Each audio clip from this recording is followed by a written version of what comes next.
เจ้าอาวาสวัดร่ำเปิงตะโพธารามตอนนี้ท่านกำลังเมตตาเดินทางขึ้นมาถึงมณฑลพิธีอุโบสถนะครับแห่งนี้แล้วเพื่อประกอบพิธีบรรพชาอุปสมบทให้กับนาคทั้ง4นะครับเชิญชวนทุกท่านปนมมือขึ้นตัวนะครับเนอะเพื่อถวายความเคารพหลวงพ่อท่านนะครับ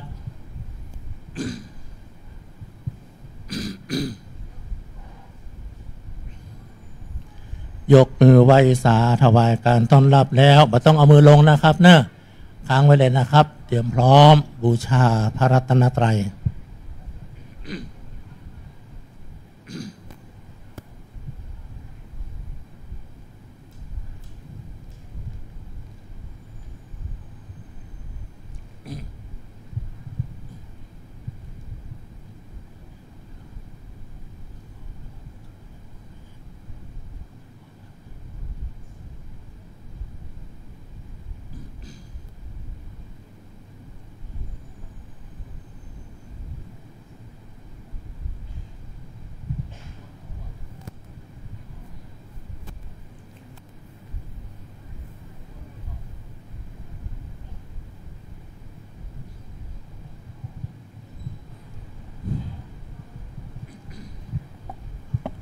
บูชาพระรัตนตรัยอิมินาสการเรนะอิมินาสการเรนะพุทธังอภิปูชยามะพุทธังอภิปูชยามะอิมินาสการเรนะอิมินาสการเรนะธัมมังอภิปูชยามะธัมมังอภิปูชยามะอิมินาสการเรนะอิมินาสการเรนะสังฆังอภิปูชยามะสังฆังอภิปูชยามะอะระหังสัมมาสัมพุทโธภควาอะระหังสัมมาสัมพุทโธภควาพุทธังภควันตังอภิวาเทมิพุทธังภควันตังอภิวาเทมิสวากขาโตภควตาธัมโมสวากขาโตภควตาธัมโมธัมมังนัมสสามิธัมมังนัมสสามิ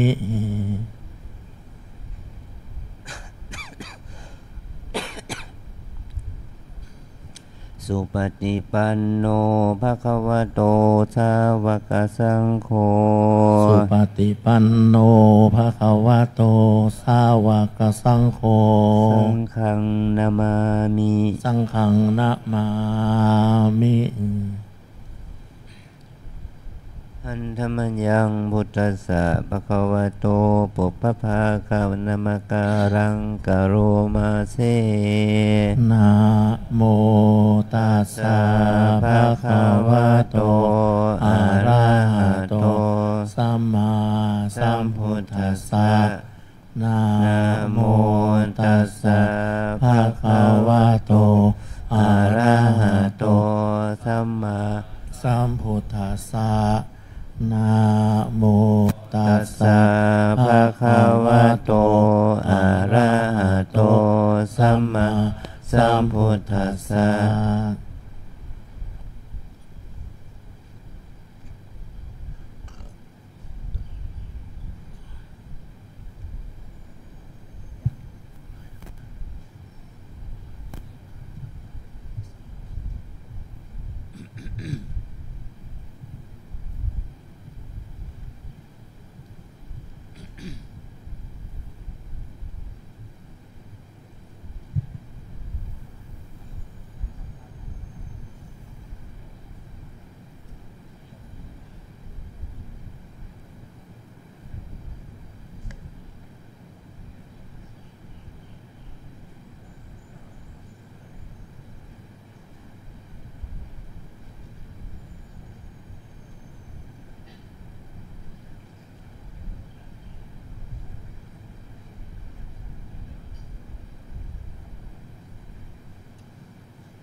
เจิญนาคทั้งสี่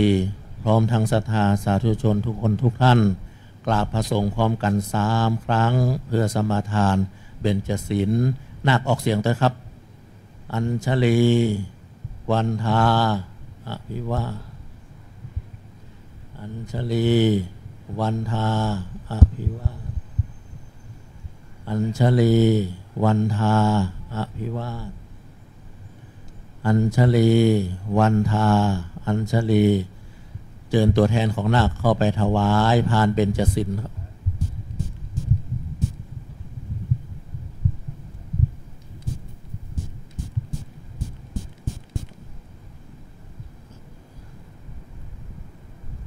เสร็จแล้วถอยกลับมานั่งที่เดิม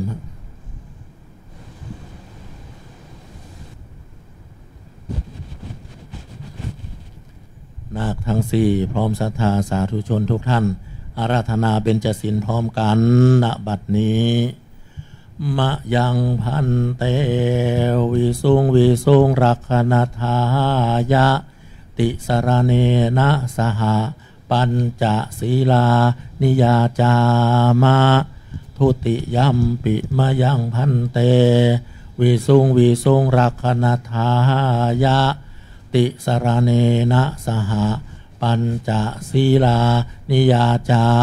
มะตติยัมปิมะยังพันเตวิสุงรักขณทายะติสรเนนะสหปัญจศีลานิยาจามะนะโมตัสสะภะคะวะโตอะระหะโตสัมมาสัมพุทธัสสะนะโมตัสสะภะคะวะโตอะระหะโต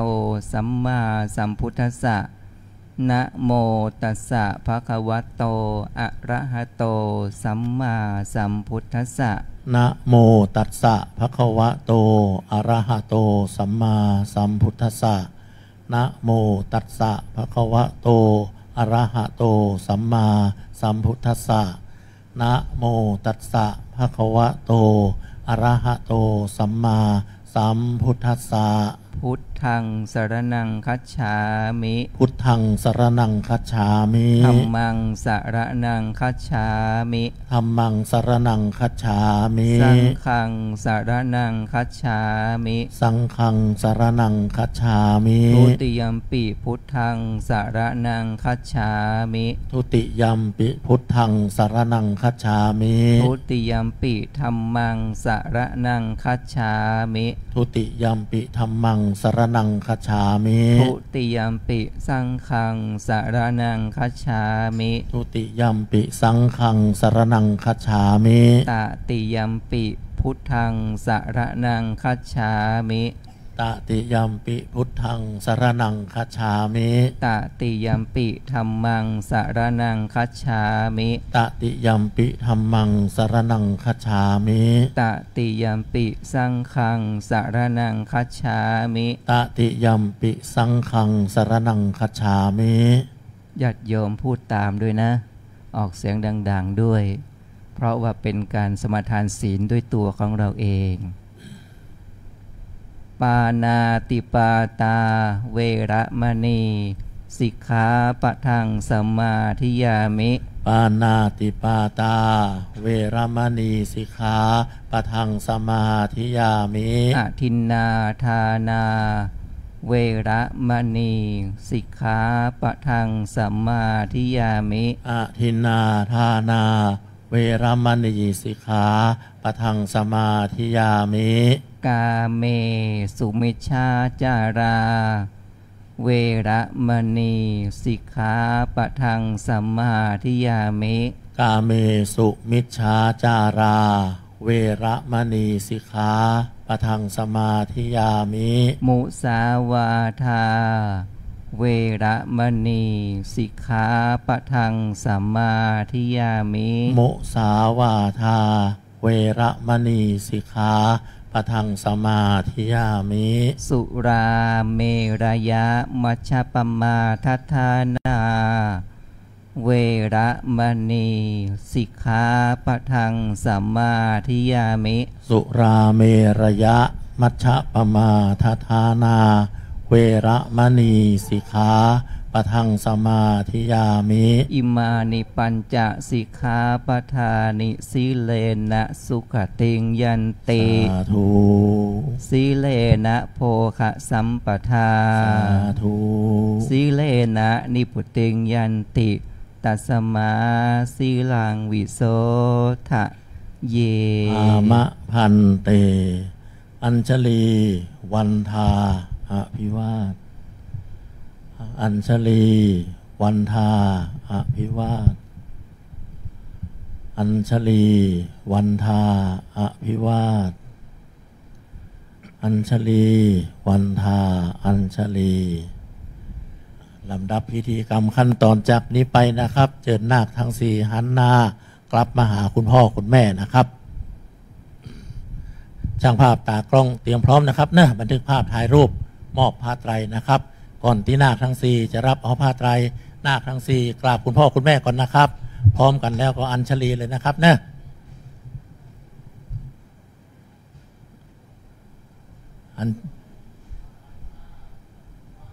คุณพ่อคุณแม่ยกมือไหว้ก็ได้นะครับเนาะรับไหว้นาคเลยนะครับ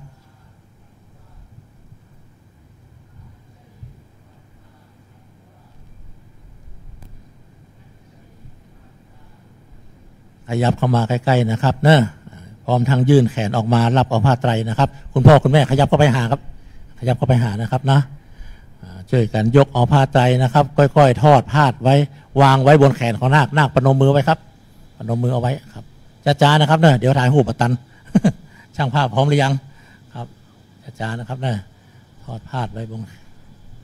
ครับต้นเทียนหนึ่งต้นนะครับมอบเพื่อนาคนะครับต้นเทียนต้นเดียวนะครับต้นเดียวต้นเดียวครับ จากนั้นนาคทั้งสี่ได้ผ้าไตรต้นเทียนเรียบร้อยหันหน้ากลับไปหาพระอุปชานะครับนะเดินเข้าไปพร้อมๆกันนะครับเนะ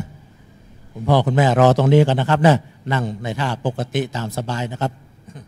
เมื่อยก็เปลี่ยนท่าเปลี่ยนทางได้นะครับเนาะรอเพื่อจะมอบบาตรมอบต้นเทียนที่เหลือนะครับให้กับนาค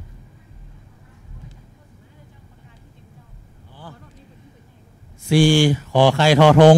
3984นะครับนะขอความกรุณาขยับรถย้ายรถน้อยนะครับเนาะรถต่างไหนออกไปได้กันไม่ก็ครับผมนะครับเนอะกรุงเทพมหานคร4ขอไข่ทอทง3984ขอความกรุณาเจ้าของรถย้ายรถน้อยนะครับเนาะถ้าจะได้ยินละ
นักทั้งสี่พร้อมด้วยคุณพ่อคุณแม่และศรัทธาสาธุชนญาติโยมที่มาร่วมอนุโมทนาบุญในการบวชของเราทั้งหลายบัดนี้เธอได้น้อมนำมาซึ่งผ้าเครื่องสักการะและผ้ากาสายะนำมากล่าวคำขอบรรพชาบทสมบทด้วยบทว่าเอสาหังพันเตสุจิระปารินิพุตัมปิเป็นต้นซึ่งแปลเป็นภาษาไทยได้ความหมายว่าข้าแด่ท่านผู้เจริญข้าเจ้าขอถึงสมเด็จพระผู้มีพระภาคแม้นเสด็จดับขันธ์ปรินิพพานนานแล้วพระองค์นั้นขอถึงพระธรรมขอถึงพระสงฆ์ว่าเป็นสรณะที่พึ่งที่ระลึกขอพระสงฆ์จงให้บรรพชาอุปสมบทแก่ข้าพเจ้าในพระธรรมวินัยนี้ด้วยเถิดอันทุติยัมปะหังพันเตหรือตัติยัมปะหังพันเตก็หมายความว่าเป็นการกล่าวย้ำครั้งที่สองครั้งที่สามบทต่อไปเธอกล่าวถึงอาหังพันเตปะปัชชังยาจามินั้นหมายความว่าข้าแต่ท่านผู้เจริญขอท่านจงให้บรรพชาแก่ข้าพเจ้าด้วยภาคาสายะที่ข้าพเจ้าถือไว้นี้ด้วยความอนุเคราะห์แก่ข้าพเจ้าด้วยเถิด ทุติยัมปิแม้นครั้งที่สองตติยัมปิแม้นครั้งที่สามก็มีความหมายคำแปลเหมือนกันนะเราทั้งหลายเรามาบวชตัวเองนะเรามาบวชตัวเองบวชแปลว่าการเว้นทั่วหรือการเว้นจากเว้นจากพฤติกรรมวิสัยของชาวบ้านเว้นจากพฤติกรรมที่เราเคยชินกับความเป็นชาวบ้านเราจะต้องมาประพฤติปฏิบัติในข้อศีลข้อธรรมในพระธรรมวินัยของพระสัมมาสัมพุทธเจ้านี่แหละถือว่าเป็นการทำกิจที่ควรทำเว้นกิจที่ควรเว้นพ่อแม่พี่น้องศรัทธาญาติโยมก็จึงมาอนุโมทนาบุญกับเรานะบุญทางสายบุญในทางบุญนี้เป็นทางบุญอันประเสริฐเป็นทางบุญที่จะทำให้เราทั้งสี่ได้เข้าสู่มรรคาไปสู่สุคติภูมิและพระนิพพานเป็นเบื้องหน้าการบวชนี้เราก็มันเป็นวิถีชีวิตของผู้ที่เบื่อโลกผู้ที่เห็นโทษของกามเห็นโทษของอกุศลธรรมจึงเป็นวิถีชีวิตของผู้นั้นได้มาบวชแต่ก่อนก็บวชเป็นฤาษีชีไพรบวชเป็นอะไรก็ได้แต่เมื่อมีพระพุทธเจ้าอุบัติขึ้นพระองค์ก็มีวิธีการบวชแบบนี้นะตั้งแต่พระองค์บวชนี่ก็ไม่ได้มีวินัยที่มีข้อวัดปฏิบัติข้อศีลไม่ได้ใจตัวแต่พอเมื่อพระองค์ได้ตรัสรู้เป็นพระสัมมาสัมพุทธเจ้าเนี่ยพระองค์บวชในรุ่นแรกก็บวชง่ายๆไม่มีโบสถ์ไม่มีศาลาไม่มีวิหารบวชใต้ต้นไม้คำบวชก็ไม่ง่ายเป็นภาษาถ้าเราพูดเป็นภาษาไทยนะว่าพระองค์ก็ตรัสว่าเธอจงเป็นภิกษุมาเถิดทำอันเรากล่าวดีแล้วเธอจงประพฤติพรหมจรรย์เถิดแค่นี้ก็ได้บวชแล้วแต่ถ้าเราไม่ได้เป็นพระอรหันต์ก็พระองค์ก็ตัดเสริมอีกคำหนึ่งว่าเธอจงประพฤติพรหมจรรย์เพื่อกระทำที่สุดแห่งทุกข์เถิดเนี่ยเพื่อกระทำที่สุดแห่งทุกข์หมายว่าประพฤติพรหมจรรย์ให้เป็นพระอรหันต์นั่นแหละก็หมายว่าการบวชก็เป็นคำว่าเพียงว่าโกนผมโกนหนวดนอกนั้นก็ไม่มีก็เอาผ้านุ่งผ้าห่มมีผ้าสองผืนแต่ก่อนน่ะมีผ้านุ่งเป็นผ้าสบงกับผ้าห่มผ้าจีวรเท่านั้น แต่ต่อมาตอนหลังก็ในเข้าหน้าหนาวพระองค์ทรงเห็นว่าภิกษุมีความทุกข์ทรมานจากความหนาว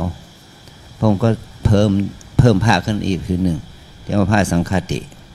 ผ้าสังฆตินี่เป็นว่าเป็นผ้าห่มคลุมนะเพื่อป้องกันความหนาวนั่นแหละแต่บ้านเราอากาศมันเย็นร้อนนะเขาก็ไม่ใช้ก็ใช้ผ้าสบงใช้ผ้าจีวรแล้วก็ใช้ผ้าอังสะผืนนี้เป็นผ้าเหมือนกับเราใส่เสื้อกล้ามนั่นแหละบางๆแล้วก็สดแค่นั้นก็พอแล้วต่อมาเราก็มีชุดนุ่งห่มเพิ่มเข้ามาก็มีผ้ารัดอกและผ้ารัดประคตเอวเอาเป็นบริขารการบวชเข้ามาด้วยเราก็มีวิธีการบวชที่ซับซ้อนขึ้นเมื่อผู้บวชมีมากขึ้นมีพระสงฆ์มากขึ้นพระองค์ก็ได้อนุญาตให้แก่พระสงฆ์ที่เป็นพระเถระทำหน้าที่เป็นพระบูชาบวชให้โดยการให้ผู้ที่ขอบวชนั้นเปล่งวาจาขอถึงพระพุทธเจ้าพระธรรมสงฆ์เหมือนกับพุทธังสรณังคัจฉามิธัมมังสรณังคัจฉามิสังฆังสรณังคัจฉามิเนี่ยทุติยมปิตติยมปิเนี่ยจบแค่นี้ก็ได้เป็นพระแล้วเป็นพระแล้วก็ไม่มีพระคู่สวดไม่มีพระอันดับมีแค่องค์เดียวแต่ตอนหลังมีพระมีผู้มาขอบวชมากขึ้นมีสงฆ์จำนวนมากพระองค์ก็เลยทรงอุปสมบทอนุญาตอุปสมบทแบบวิธีการปัจจุบันนี้ถ้าบวชเป็นพระภิกษุจะต้อง5 รูปขึ้นไปถ้าในพื้นที่มันมีภิกษุมากก็10 รูปขึ้นไปถ้ามันมีจำนวนมากกว่านั้นหาง่ายก็ต้องได้แก่20 รูปขึ้นไปที่จะบวชเป็นพระภิกษุได้อันนี้แหละกิจกรรมนี้เราจะต้องนิมนต์พระเข้ามาเป็นพระบูชานิมนต์พระขึ้นมาเป็นพระคู่สวดแล้วมีเป็นนิมนต์พระขึ้นมาเป็นสงฆ์เป็นพระอันดับอย่างว่าเราก็มี15 รูปเป็นปานกลางไม่มากเกินไปไม่น้อยเกินไปเลยมาขอบวชแบบยัตติจตุถกรรมวาจาเมื่อพระสงฆ์ทั้งหลายน้อมรับเธอว่าเธอเป็นคนที่มีความบริสุทธิ์ด้วยให้แล้วเนี่ยแล้วพระสงฆ์พระคู่สวดท่านก็ประกาศชื่อเราทั้ง4นี่เขาเรียกประกาศชื่ออุปัชฌาย์ให้สงฆ์ทราบสงฆ์ไม่ขัดข้องกับเราก็เป็นผู้บวชได้นี่ขอให้บวชตามวินัยบวชไปตามวินัยเมื่อเราบวชตามวินัยเสร็จเรียบร้อยแล้วตอนหลังก็หลังจากนั้นบรรลุขึ้นเนี่ยเราก็บวชธรรมฐานบวชทางธรรมบวชใจเราบวชใจให้จิตใจเรามีสติมีสมาธิมีความเพียรความอดทนมากขึ้นเราบวชใจจะบวชมันบวชไม่ได้บวชใจก็ต้องเราก็ปฏิบัติธรรมนั่นแหละจะอยู่กี่เดือนกี่ปีก็สามารถบวชใจได้จะบวชตลอดชีวิตก็ได้เนี่ยเขาเรียกว่าบวชพ่อแม่ญาติมิตรพี่น้องก็มีความศรัทธาเลื่อมใสเพราะเรามีความศรัทธาเลื่อมใสในพระรัตนตรัย พระรัตนตรัยนะคือพระพุทธพระธรรมพระสงฆ์หมายถึงว่าพระพุทธพระเจ้านะเป็นพุทธรัตนะพระคำสอนที่หรือคำธรรมะที่พระองค์ตรัสรู้นั่นแหละเรียกว่าพระธรรมรัตนะและผู้ที่พระองค์สอนให้รู้ให้สอนที่และบุคคลที่พระองค์สอนและบวชให้นั่นแหละก็ได้เป็นพระอริยะเป็นพระอรหันต์เป็นต้นเนี่ยเราก็เรียกพระสังฆรัตนะอย่างพวกเราเนี่ยถ้าบวชแล้วก็เป็นสงฆ์เรียกว่าสมมุติสงฆ์ถ้าเราบวชแล้วเราได้ประพฤติปฏิบัติอีกได้ขัดเกลาตัวเองอีกจนได้เป็นพระอริยะเราจากความเป็นสมมุติสงฆ์ก็เป็นพระอริยสงฆ์นะเ เป็นพระผู้ปฏิบัติดีปฏิบัติชอบเป็นพระสุปฏิปันโนก็เป็นเนื้อนาบุญของโลกมันเป็นเนื้อนาบุญของพ่อแม่เป็นเนื้อนาบุญของพี่น้องญาติมิตรเป็นเนื้อนาบุญของศรัทธาญาติโยมได้พระพุทธเจ้านะคือว่าได้แก่บุคคลที่ได้สละตนเองออกบวชนะไม่ออกบวชแล้วก็ได้ตรัสรู้ธรรมเมื่อพระองค์ได้ตรัสรู้ธรรมแล้วก็มีพระมหากรุณาต่อเพื่อนร่วมโลกได้สอนสัตว์โลกได้สอนบุคคลอื่นให้ได้บรรลุตามเนี่ยพระพุทธองค์นี่ก็ได้สถานะชื่อใหม่ว่าสัมมาสัมพุทโธเป็นผู้ตรัสรู้ชอบได้โดยพระองค์เองและสอนคนอื่นรู้ตามได้นี่เรียกว่าพระสัมมาสัมพุทธเจ้าพระพุทธเจ้านั้นพระองค์ตรัสรู้ธรรมะที่พระองค์ตรัสรู้ก็คืออริยสัจธรรม4ประการคือพระองค์รู้สิ่งรู้เรื่องที่เรียกว่ารู้ทุกข์รู้เหตุให้เกิดทุกข์รู้ความดับทุกข์และรู้ข้อปฏิบัติเพื่อให้ถึงความดับทุกข์เนี่ยอริยสัจธรรม4ประการเนี่ยเป็นคำสอนที่พระองค์สอนแล้วก็หัวข้อธรรมปลีกย่อยอีกหลายอย่างแต่หัวข้อธรรมที่สำคัญที่สุดก็คือพระองค์สอนให้เรารู้เรื่องทุกข์เรื่องเหตุให้เกิดทุกข์เรื่องความดับทุกข์เรื่องข้อปฏิบัติให้ถึงความดับทุกข์อันนี้ถ้าเราปฏิบัติและเข้าใจตัวนี้อย่างแจ่มแจ้งแล้วจะทำให้เราเข้าถึงญาณปัญญาอริยมรรคอริยผลเป็นที่สุดเนี่ยพระพุทธองค์ทรงสอนบุคคลเหล่านี้ที่เราเรียกว่าพุทธบริษัทเนาะเรียกว่าภิกษุภิกษุณีอุบาสกอุบาสิกาเนี่ยสอนธรรมเหล่านี้ให้เขาได้รู้จักทางแห่งความดับทุกข์ อันนี้แหละมันจึงเป็นมรรคาเป็นหนทางให้เรานั้นได้เข้าถึงคำสอนของพระพุทธเจ้าตามเป็นจริงเมื่อเราได้เข้าใจคำสอนของพระพุทธเจ้าตามเป็นจริงละชั่วทำดีทำใจให้บริสุทธิ์เมื่อเราละชั่ว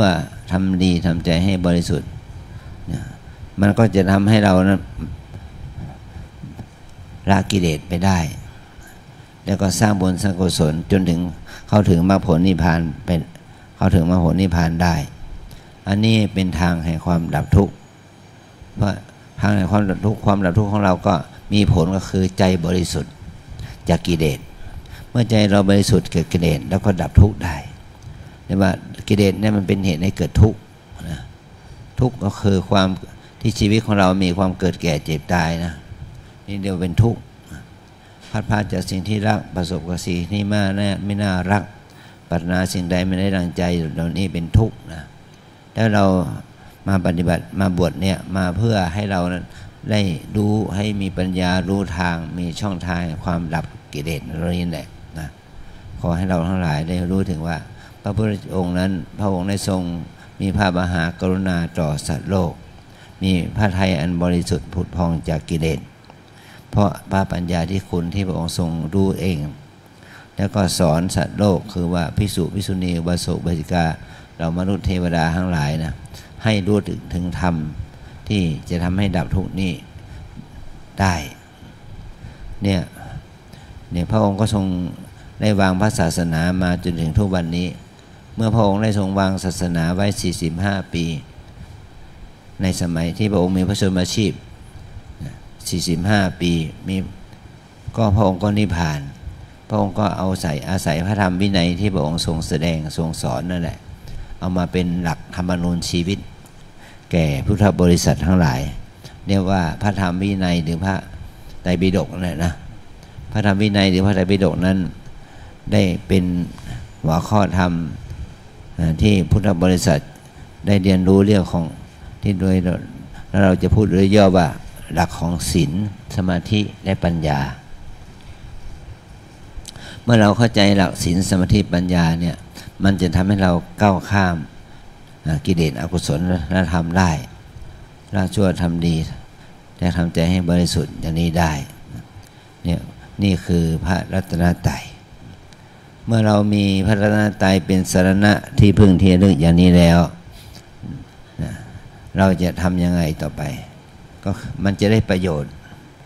เราจะได้ประโยชน์ของการที่เราถึงพระพุทธเจ้าพระธรรมพระสงฆ์เป็นสรณะประโยชน์ของเราที่เราบวชเนี่ยมี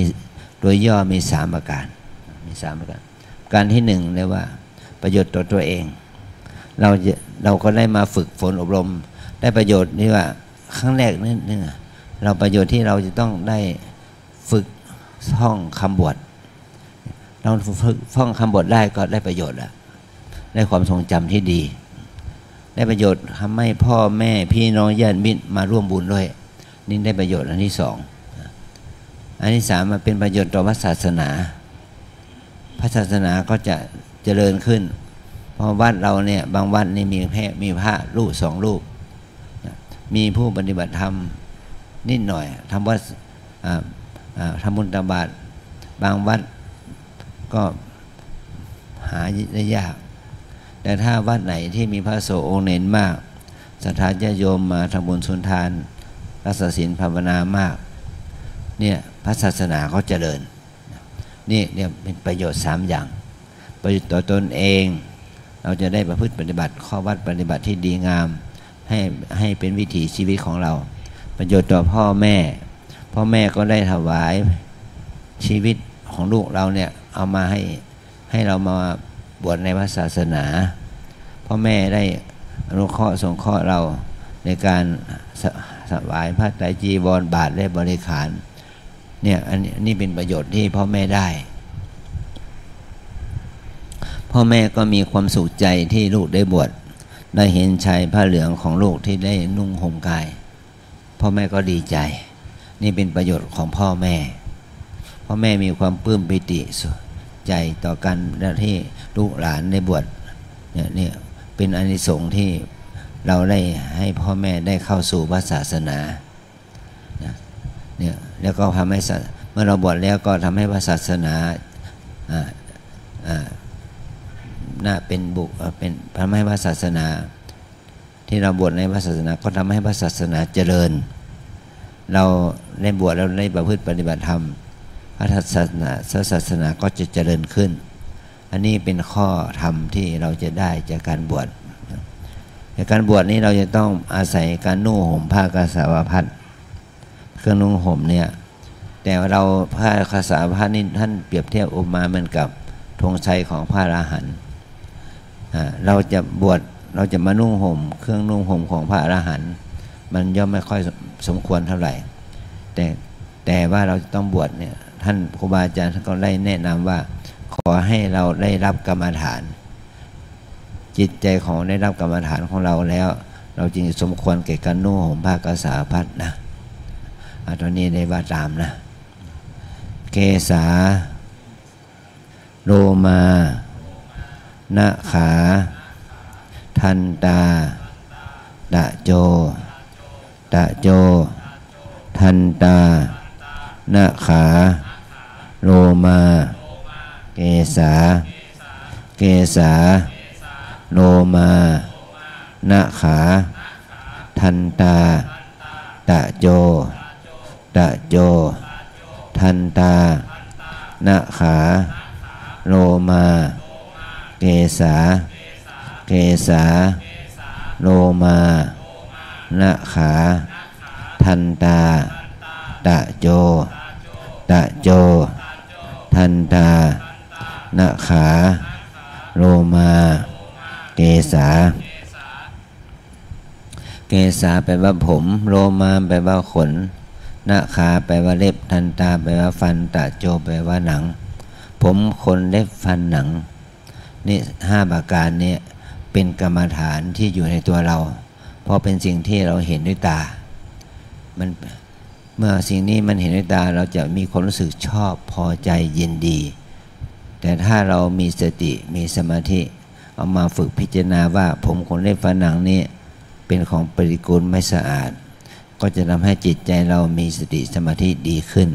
มันเป็นเหตุให้เราเจริญในพระธรรมวินัยของพระสัมมาสัมพุทธเจ้านะเอาต่อไปให้คุกเข่าถอดเสื้อออก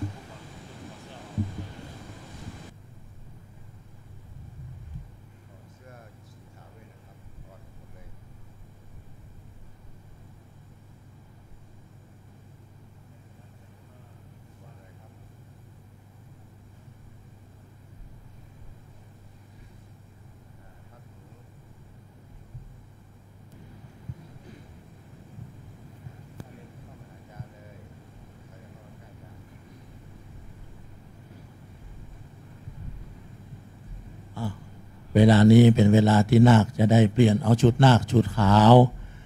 ออกนะครับเนาะเปลี่ยนเป็นผ้ากาสาวพัดหรือผ้าจีวร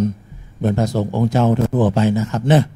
ญาติพ่อใจก็สามารถเดินไปเก็บเอาชุดขาวมาได้นะครับเนาะเอามาเสร็จแล้วก็นำไปซักทำความสะอาดที่บ้านก่อนก็ได้เนอะวันพุธวันฮือมาทำบุญตักบาตรค่อยเอามาคืนสำนักงานสงฆ์ก็ได้แต่ถ้าบัดสะดวกโดยประการทั้งปวงบ้านอยู่ไกลวันพุธวันฮืออาจจะไม่ได้มาอันนี้ก็นำคืนสำนักงานสงฆ์ได้นะครับเนาะทำบุญก้าซักผ้าทำความสะอาดเพื่อเนี่ยยอดในตู้นะครับเนาะตามศรัทธากันแล้วกันนะครับเนาะอันนี้ก็แจ้งให้ญาติของนาคทั้ง4ได้รับทราบตามนี้นะครับเนาะ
วันนี้เป็นวัน1 ค่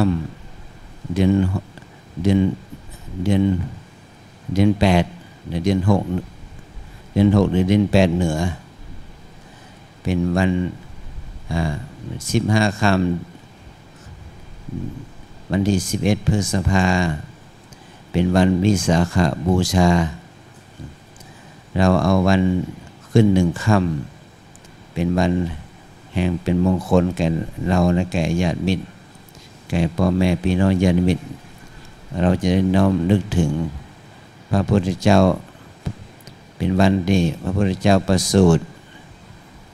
ตรัสรู้และปรินิพพานสถานญาติโยมก็ได้เอาลูกหลานมาบวชถือว่าเป็นมงคลว่าเราได้บวชในเดือนวิสาขะเดือนวิสาขะเนี่ยถือว่าเดือน8เหนือเราเอาลูกหลานมาบวชในวันนี้ในเดือนนี้เดือนวิสาขะนี่ถือว่าเป็นเดือนแห่งมงคล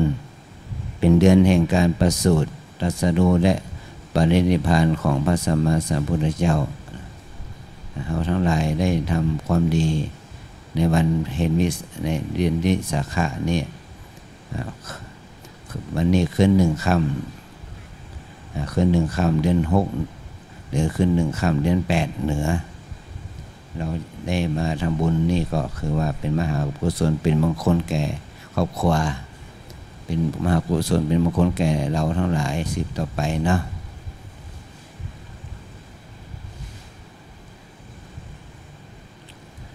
สภาพอากาศมันร้อนอาจารย์นะอากาศมันร้อนโอ้แต่ปีนี้ก็ยังดีกว่าปี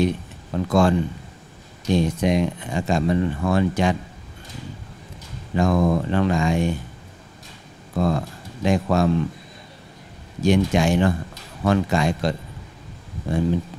มันก็ร้อนกายมันร้อนกายมันก็ทนได้อย่าเฮาบ่ได้ร้อนใจ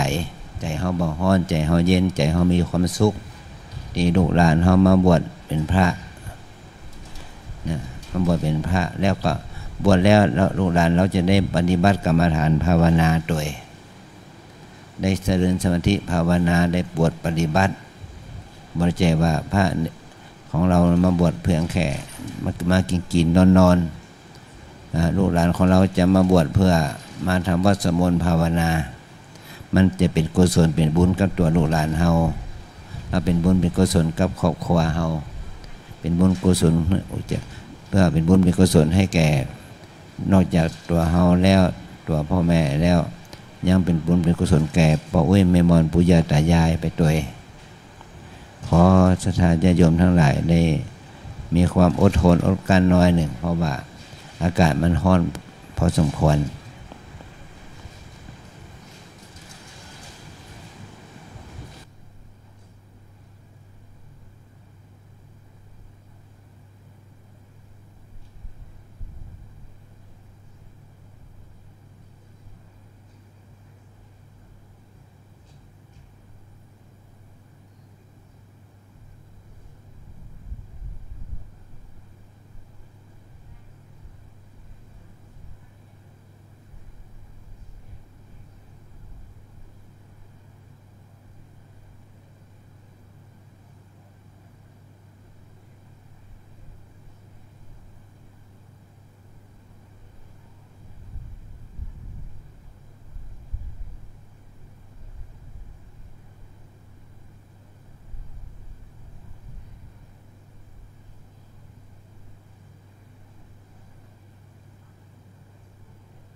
ช่างภาพตากล้องนะครับเนอะมาตั้งเพเนอะกำเดียวจะได้มอบบาทมอบต้นเทียนให้กับว่าที่สามเณรนะครับเนอะตอนนี้เป็นว่าที่สามเณรอยู่นะยังไม่ได้รับศีล10เป็นสามเณรโดยสมบูรณ์เตื้อเพียงแต่ว่าเปลี่ยนผ้าจีวรเอาไว้รอพิธีการก่อนนะครับเนาะแต่ว่าช่างภาพตากล้องมาใกล้ๆนะครับเนอะจะได้บันทึกภาพถ่ายรูปขั้นตอนมอบบาทมอบต้นเทียนให้กับว่าที่สามเณรนะครับ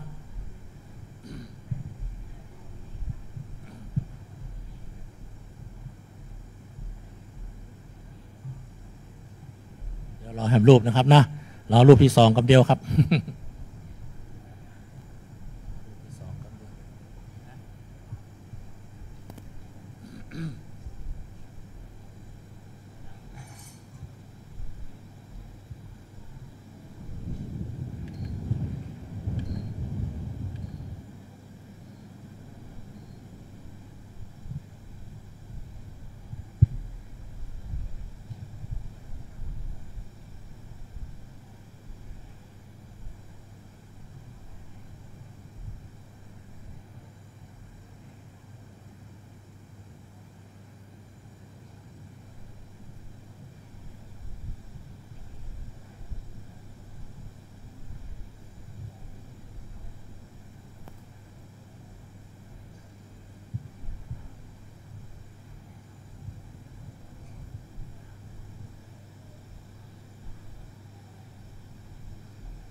นี่รูปที่สองขึ้นมาเลยนะครับว่าที่สามเณรทั้ง4รูปนำผ้ารับประเคนออกจากอกมานะครับผ้ารับประเคนพับกึ่งหนึ่งนะครับเนาะพับครึ่งหนึ่งหรือว่าพับกึ่งหนึ่งจับชายผ้าเอาไว้ตัวนะครับคุณพ่อคุณแม่ช่วยกันยกบาตรน้อมถวายท่านนะครับวางบนผ้าเหมือนที่ผมบอกตะกี้นะครับเนะเจอกันจับเจอกันยกเลยนะครับวางเล็กๆน้อยนะครับเนาะ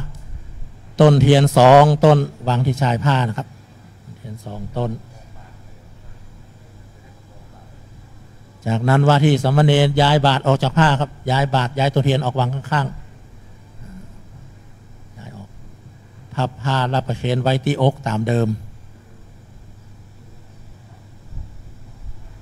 โล 1 2 3 โล 1ใช้แขนทั้ง2 ข้างอุ้มเอาบาตรมือซ้ายขวาจับเอาต้นเทียนข้างละ1 ต้นพร้อมแล้วหันขวากลับเดินเข้าไปที่พรมแดงๆเลยนะครับนะเข้าไปเลยครับเมื่อว่าที่สามเณรทั้ง4 รูปไปถึงด้านหน้าพระสงฆ์องค์เจ้าเป็นที่เรียบร้อยเจิญคุณพ่อคุณแม่ตั้งบนนี่นะครับเนาะกราบพระประธานแล้วลงนั่งสารบาตรตั้งข้างได้เลยนะครับ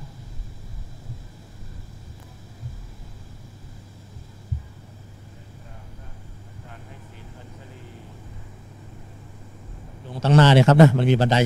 ลงตั้งข้างมันสูงครับตกลงตั้งหน้าเลยครับนะลงตั้งที่ขึ้นมาเนี่ยฮะลงตั้งที่ขึ้น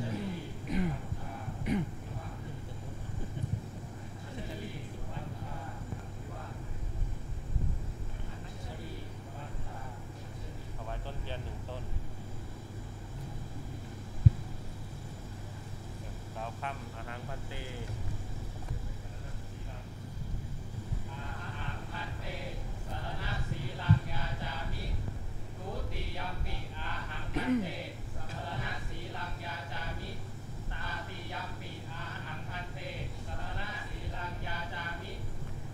นะโมตัสสะภะคะวะโตอะระหะโตสัมมาสัมพุทธัสสะนะโมตัสสะภะคะวะโตอะระหะโตสัมมาสัมพุทธัสสะนะโมตัสสะภะคะวะโตอะระหะโตสัมมาสัมพุทธัสสะ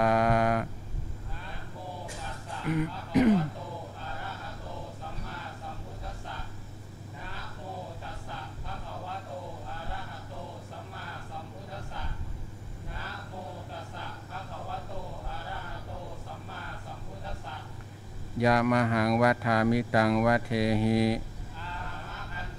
พุทธังสรณังคัจฉามิธัมมังสรณังคัจฉามิสังฆังสรณังคัจฉามิทุติยัมปิพุทธังสรณังคัจฉามิ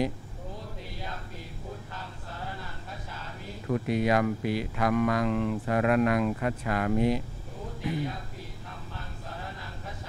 ทุติยัมปิสังฆังสรณังคัจฉามิตติยัมปิพุทธังสรณังคัจฉามิตติยัมปิธัมมังสรณังคัจฉามิตติยัมปิสังฆังสรณังคัจฉามิติสรณะคัมนังนิทธิตังปานาติปาตาเวรมณีอทินนาทานาเวรมณีอภรัมมจริยาเวรมณีมุสาวาทาเวรมณี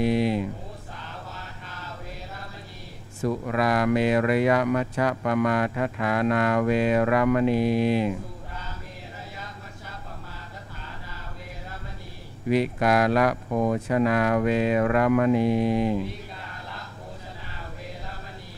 นัจจะคีตวาทิตวิสุกะทัสนาเวรมณี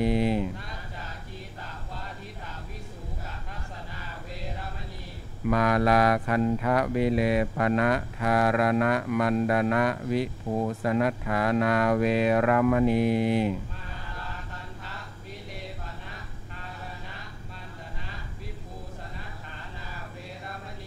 อุจจาสยนะมหาสยนาเวรมณีชาตรูปราชตะปฏิฆหนาเวรมณี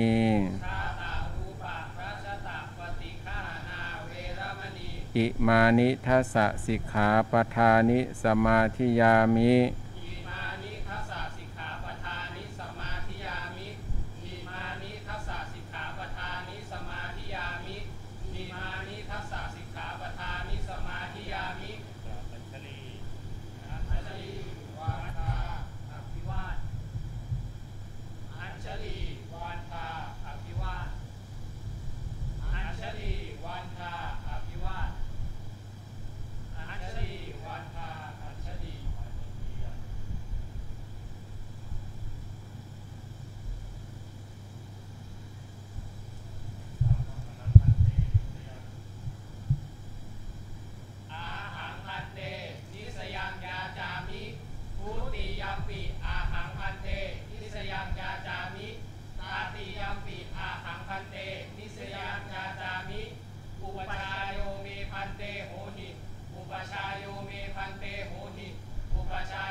ปฏิรูปังโอปายิกังปัสสาธิเกนะสัมปะเทหิ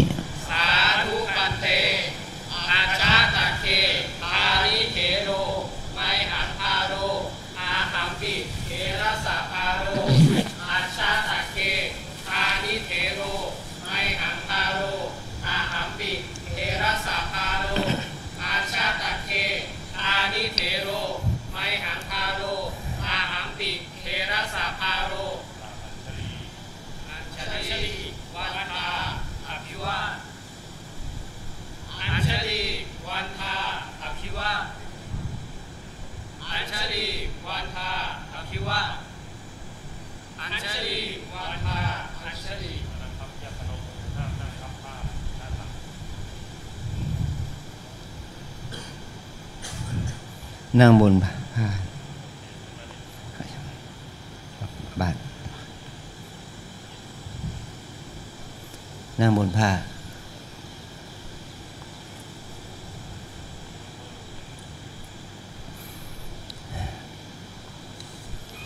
บัดนี้เธอทั้งสี่ได้เป็นสามเณรโดยสมบูรณ์แล้วเธอได้เป็นสามเณรเวลา 13:51 นาทีหลังจากที่เธอกล่าวได้สนคมตติยัมปิสังฆังสรณังคัจฉามิจบลงนั่นแหละเราได้เป็นสามเณรแล้วเราพ้นจากภาวะแห่งความเป็นคฤหัสถ์ชาวบ้านเรามาเป็นสามเณรสามเณรเกิดจากการที่ราหุลกุมารได้ไปขอราชสมบัติกับพระพุทธเจ้าพระพุทธองค์ได้ทรงประทานอริยทรัพย์อริยสมบัติให้แก่ราหุลกุมารโดยการให้บวชโดยให้พระสารีบุตรพระอัครสาวกฝ่ายขวาบวชสามเณรพระสารีบุตรได้ทูลกับพระองค์ว่าจะบวชเด็กหรือทารกนี้อายุแค่7 ขวบนี้ได้อย่างไรพระองค์ก็ทรงตรัสว่าให้บวชเป็นสามเณรโดยการถือไตรสรณคมพุทธังสรณังคัจฉามินั่นแหละแล้วเราถือไตรสรณคมแล้วก็ให้ถือศีล10 ข้อก็ถือว่าเป็นสามเณรแล้วสามเณรแปลว่าเราก่อของสมณะเหมือนกับหน่อไผ่ที่เกิดขึ้นมันก็ทำให้กอไผ่มันเจริญเติบโตสามเณรก็เกิดขึ้นก็เพื่อให้มีพระภิกษุเกิดขึ้นพอเราบวชนี่เราต้องบวชเป็นสามเณรก่อนแม้ว่าเราจะสมัยก่อนคือว่าบุคคลใดที่อายุยังไม่ถึง20 ปีบวชนี่บวชเป็นสามเณร แต่ตอนพวกเรานี่อายุเกิน20 ปีแล้วเราบวชเป็นสามเณรโดยวิธีการแล้วก็ดำเนินการบวชเป็นพระต่อไป เธอได้กล่าวว่าคำขอนิสัยกับอุปชาว่าอังพันเตนิสยังยาจามิขอท่านจงให้นิสัยแก่ข้าพเจ้านิสัยแปลว่าข้อประพฤติปฏิบัติอุปนิสัยเงื่อนไขปัจจัยที่จะทำให้เราเป็นพระที่ดีให้เรารู้จักข้อวัดปฏิบัติที่ควรทำและควรเว้นเมื่อเรามาบวชแล้วเราไม่ได้อุปถัมภ์พ่อแม่แต่เราอุปถัมภ์อุปชาอาจารย์เมื่อมาบวชแล้วเราจะได้ทำกิจน้อยใหญ่โดยที่ได้รับคำสั่งสอนจากอุปชาอาจารย์พระเป็นเลี้ยงแล้วก็ให้เรานั้นได้รู้ถึงคุณค่าของการบวชขึ้นมาในวันนี้เดี๋ยวนี้เราจะขอนิสัยกับอุปชาวิกล่าวไว้ว่าอุปชาโยเมพันเตโหหิขอท่านจงให้เป็นอุปชาของข้าพเจ้านะครับว่าผู้บุคคลนี่ที่จะบวชเป็นพระได้เนี่ยต้องมีพระอุปชาพระอุปชานี่มีหน้าที่2 อย่างคือมีหน้าที่นำเธอเข้าหมู่สงฆ์หมายความว่าเธอได้รับเราได้หาคู่ค้ำประกันเป็นผู้ประกันเรานะเข้าอุปชาเนี่ยเป็นผู้ประกันเราเป็นผู้ค้ำประกันให้สงฆ์ยอมรับเรา2อุปชาทำหน้าที่อบรมสั่งสอนข้อวัดปฏิบัติแก่เราตราบที่เรายังเป็นพระภิกษุอยู่เราจะมีพ่อมีผู้ที่ดูแลเราตอนที่เราบวชเนี่ยเรียกเป็นพระเราเรียกบุคคลนั้นว่าพระอุปชาพระอุปชาจึงได้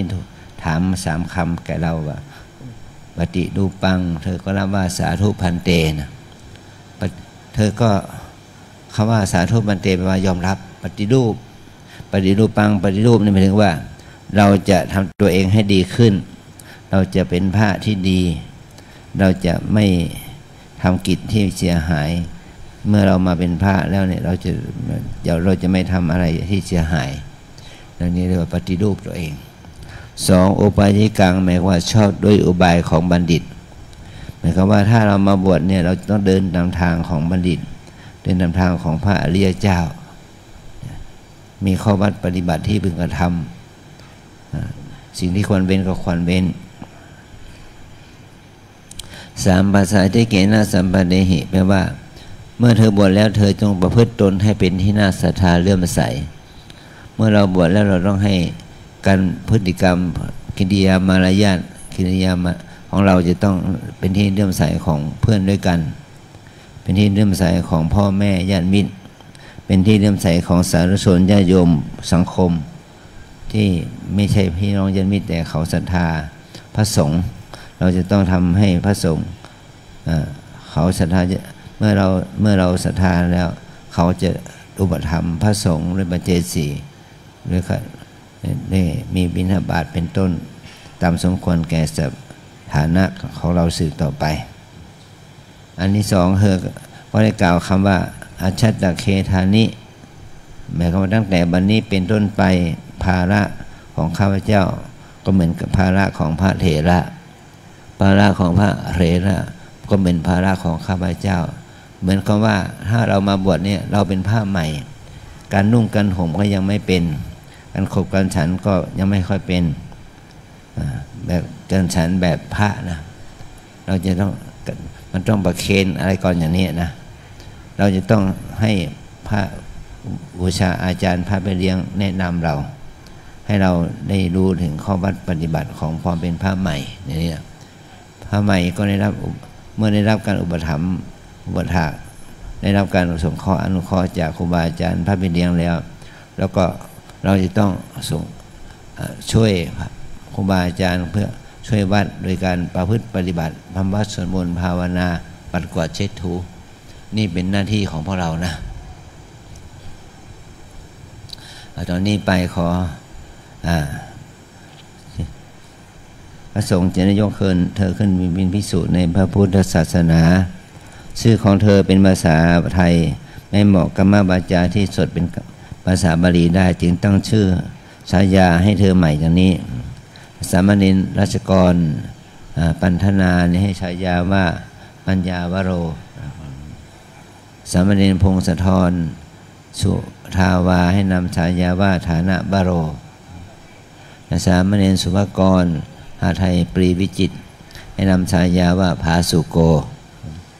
สามเณรธนรัตน์ใจดีให้นำฉายาว่าคุณบโรถ้าคำวาจาถามว่ากินนโมสิเธอชื่ออะไรก็ให้ท่านตอบว่าอาหังพันเตปัญญาวโรนามะหรืออาหังพันเตฐานะวโรนามะอาหังพันเตภาสุโกนามะอย่างนี้นะอาหังพันเตคุณวโรนามะหมายถึงชื่อของผมที่เป็นภาษาบาลีก็ให้เรารู้จักชื่อนี้นะต่อมาครับคำอาจารย์ถามว่าโกนามะเทอุปัชฌายโยอุปัชฌายะของเธอชื่ออะไรอุปัชฌายะหมายถึงตัวเราเนี่ยอุปัชฌายเราก็ตอบว่าอุปัชฌายโยเมพันเตอายิสมาอาจินนาสีโรนามะมันชื่อของผมเนี่ยชื่อว่าอาจินนาสีโร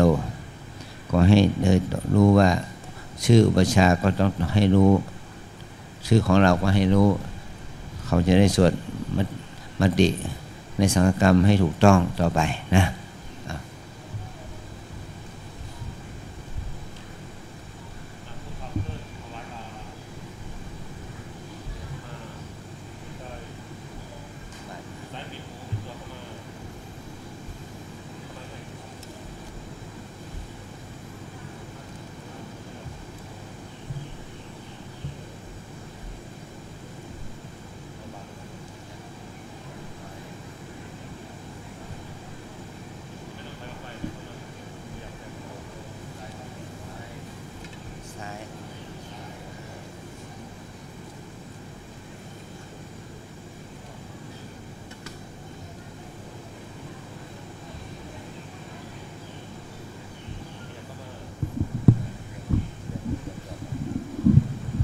ขยับเข้ามานี่ชิ้น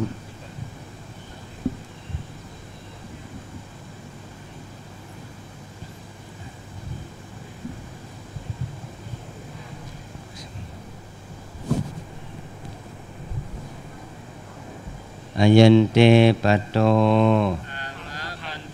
อายังสังฆาติอายังอุตราสังโฆอายังอันตรวาสโกขัสสะอุเมโอกเสติทัทธะขยับถอยออกไป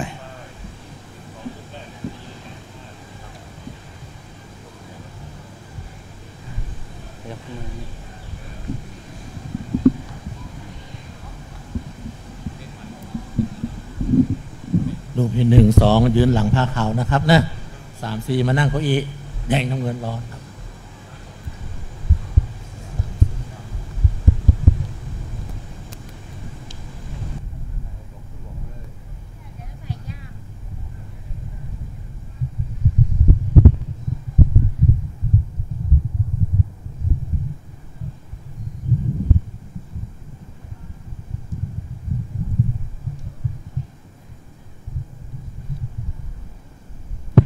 เข้าสู่สังฆกรรมช่วงที่2นะครับนะช่างภาพตากล้องขยับถอยห่างนะครับนะตอนนี้จะเป็นเรื่องของพระสงฆ์องค์เจ้า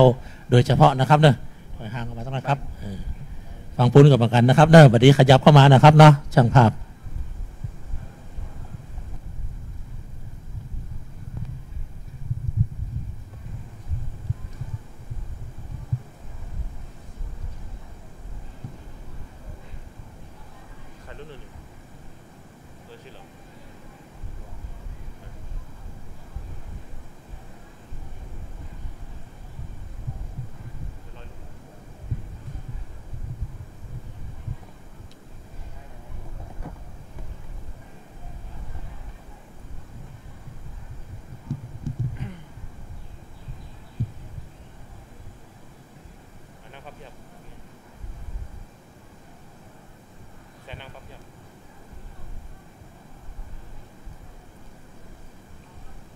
นะโมตัสสะภะคะวะโต อะระหะโตสัมมา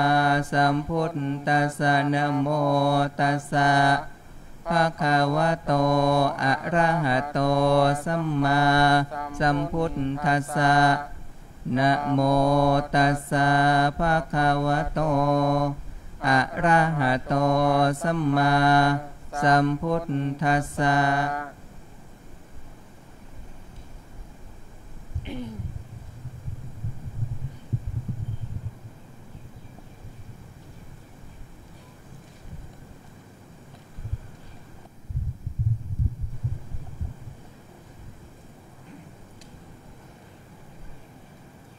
สุนาตุเมพันเตสังโฆปัญญาวโรจะฐานวโรจะอายสมะตัวจินสิลสะอุปสัมปทาเปกขายัตถิสังคสัปปตะกลังอาหังปัญญาวรัญจะฐานวรัญจะอนุสาสยัง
สุนา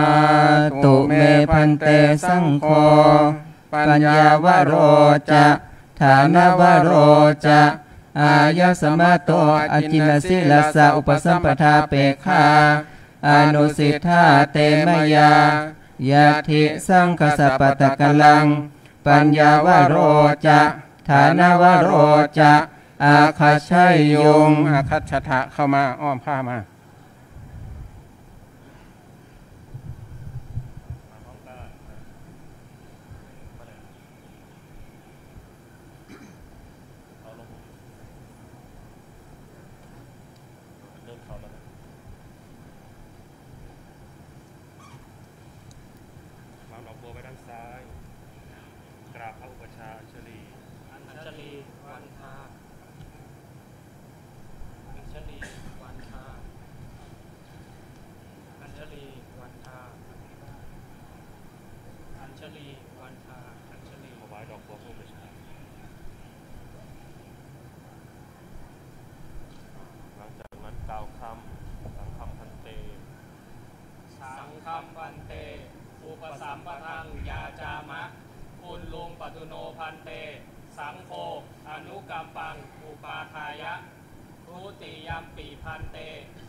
อุปสัมปทังยาจามะ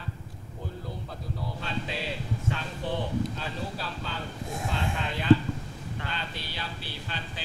สังฆังอุปสัมปทังยาจามะอุลลุมปตุโนพันเต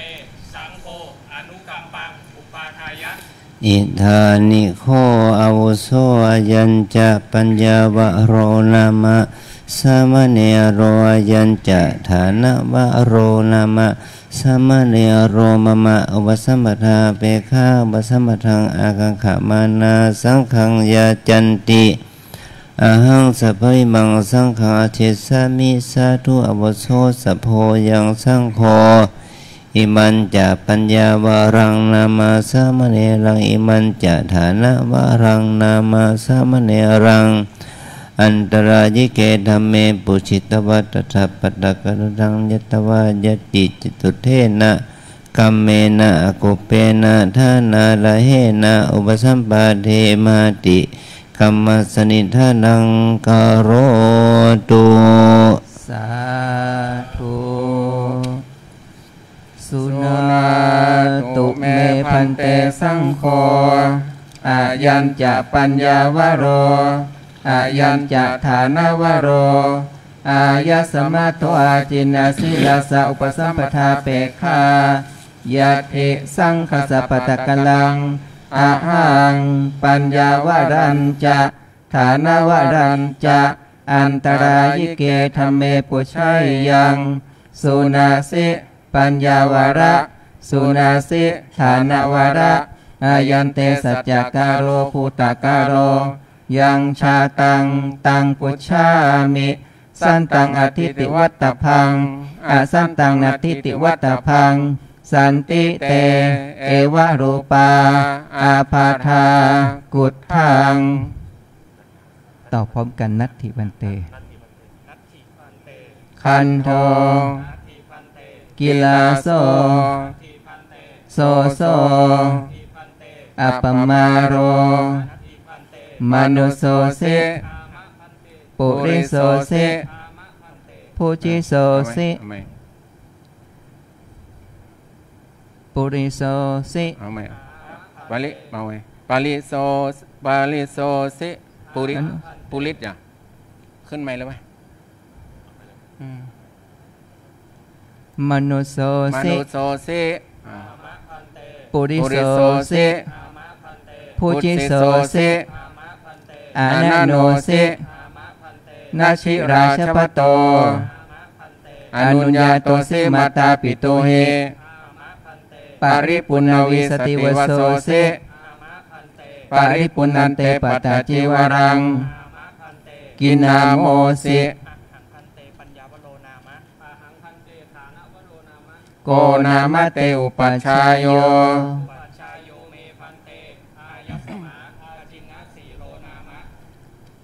สุนา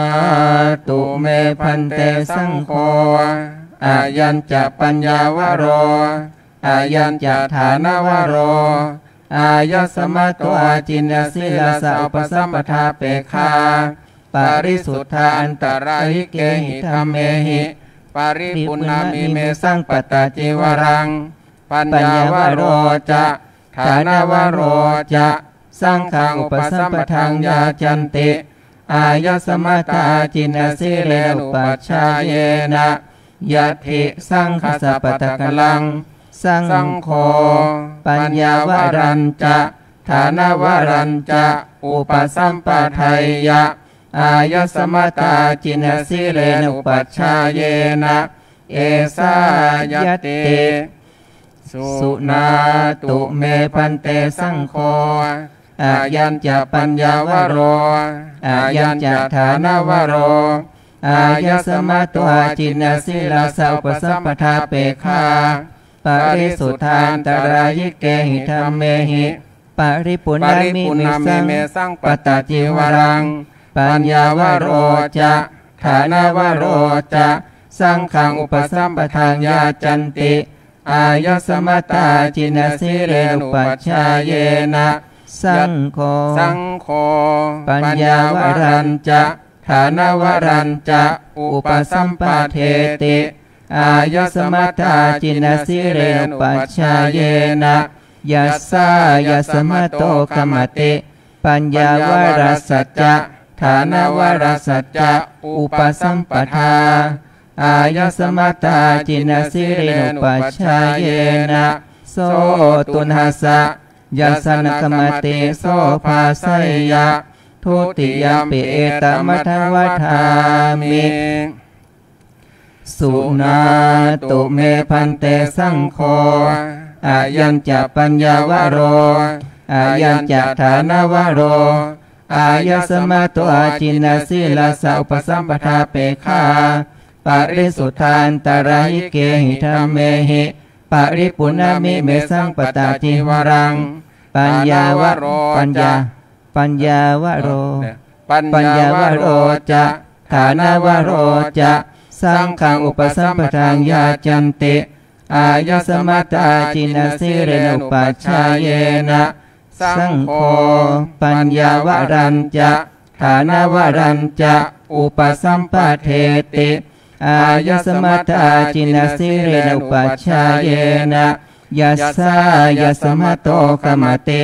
ปัญญาวรสัจจะฐานวรสัจจะอุปสัมปทาอายสมัตตาจินสิเรนุปัชฌายเยนะโสตุนัสสะยัสสนกมติโสภาสัยยะตติยมปิเอตมัทวัฏามิสุนาตุเมพันเตสังโฆอายัญจะปัญญาวโรอายัญจะฐานวโรอายสมัตโตอาจินสิรัสสะอุปสัมปทาเปฆาปริสุทธานตรายิเกหิธรรมเมหิปริปุณมิเมสังปตาจิวรังปัญญาวโรจะปัญญาวโรจะฐานวโรจะสังฆังอุปสัมปทานยาจันติอายสมัตตาจินสิเรนุปัชฌายเยนะสังโฆปัญญาวรัญจะฐานวรัญจะอุปสัมปเทติอายสมัตตาจินสิเรนุปัชฌายเยนะยัสสายสมัตโตกมติปัญญาวรสัจจะฐานวรสัจจะอุปสัมปทา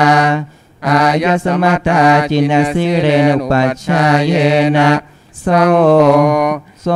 ตุนัสสะยัสสนกมติโสภาสัยยะอุปสัมปันนาสังเขนะปัญญาวโรจะฐานวโรจะอายสมัตตาจินสิเรนุปัชฌายเยนะธรรมติสังฆสัตตสมาตุนหิเอวะเมตังทารยามิ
สุนาตุเมพันเตสังโฆภาสุโกจะคุณวโรจะอายสมัตโตอาจินสิลาสะอุปสัมปทาเปฆายะทิสังคสัปปตะกัลลังภาสุกังสาสุกันจะคุณวรัญจะอนุสาสยัง อ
สุนา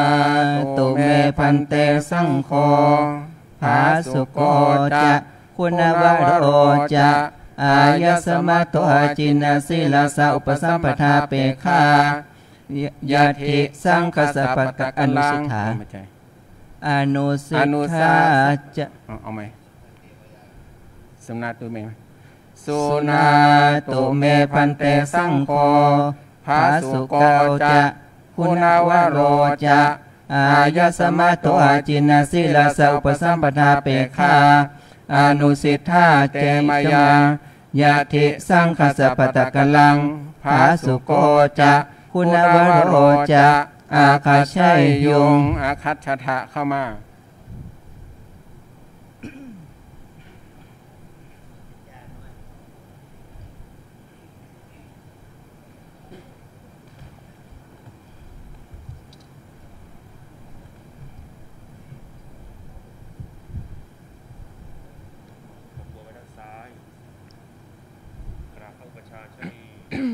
อัญชลีวันทาอัญชลีวันทาอัญชลีวันทาอัญชลีวันทาถวายดอกบัวผู้ประชาถวายดอกบัวสาวคำสังคำพันเตสังคำพันเตอุปสัมปทานยาจามะอุลลุมปตุโนพันเตสังโฆอนุกัมปังอุปาทายะทุติยมปิพันเตสังฆังอุปสัมปทานยาจามะอุลลุมปตุโนพันเตสังโฆอนุกัมปังอุปาทายะตติยมปิพันเตอุปสัมปทานสังฆังอุปสัมปทานยาจามะอุลลุมปตุโนพันเตสังโฆอนุกัมปังอุปาทายะอิธานิโคอาวุโสอายัญจะภาสุโกนามาสามเณโรอายัญจะคุณวโรนามาสามเณโรมะมะอุปสัมปทาเปฆาอุปสัมปทังอาคังขมานาสังขังยาจันติอหังสัพพวิมังสังขังอเชสามิสาธุอวโสสโพยังสังโฆอิมันจะภาสุกังนามาสามเณรังอิมันจะคุณวรังนามาสามเณรังอันตรายิเกธรรมเมปุชิตวะตถาปัตตกนดังยตวายติจตุเทนะกาเมนะอกุปเปนะทานาดาเหนะอุปสัมปาเทมาติกัมมัสสนิทานังกโรตุสาธุสุนาตุเมพันเตสังโฆอายัญจะภาสุโกอายัญจะคุณวโรอายสมะโตอาจินนาสิลาสาอุปสัมปทาเปฆายะทิสังคสปะตะกัลลังอาหังภาสุกันจะคุณวรัญจะอันตรายิเกธรรมเมปุชัยยังสุนาสิภาสุกะสุนาสิคุณวระอายันเตสัจจการโรพุตตาการโรยังชาตังพุชชามิสันตังอทิติวัตพังอาสันตังนาทิติวัตพังสันติเตเอวะโรปาอาภาธากุฏทังคันโทกิลาโสโสโสอัปปมาโรมนุโสเสปุริโสเสพุชิโสเสอนันโนเสนาชิราชปโตอนุญญาโตเสมาตาปิโตหิปาริปุณวีสติวโสเสปาริปุณันเตปตาจิวรังกินนาโมเส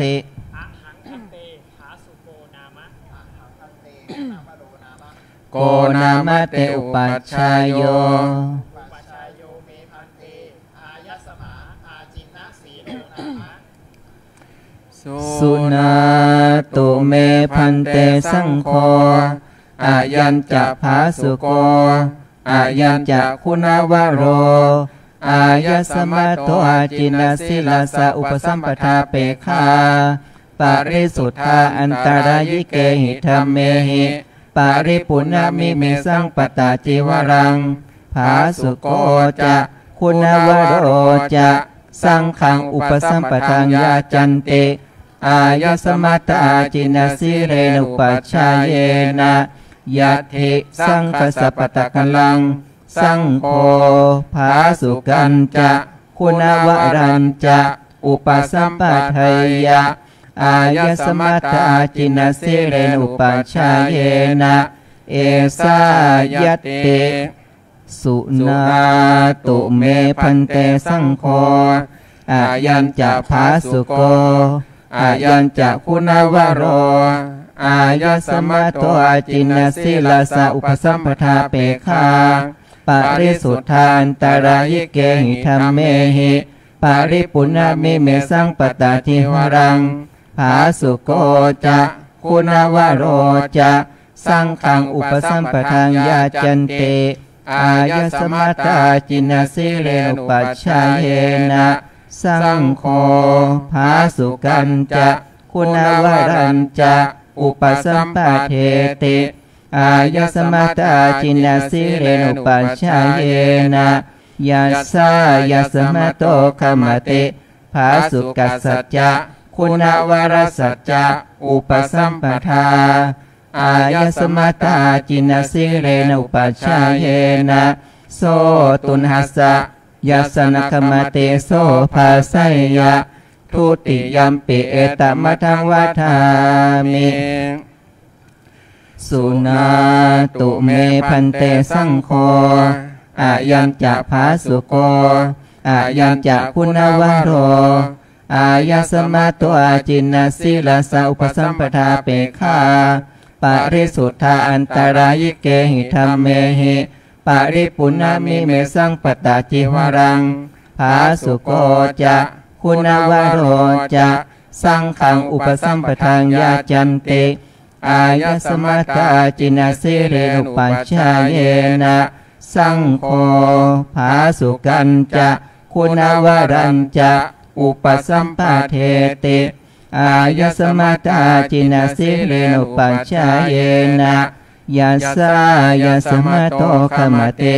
ภาสุกัสสัจจะคุณวรสัจจะอุปสัมปทา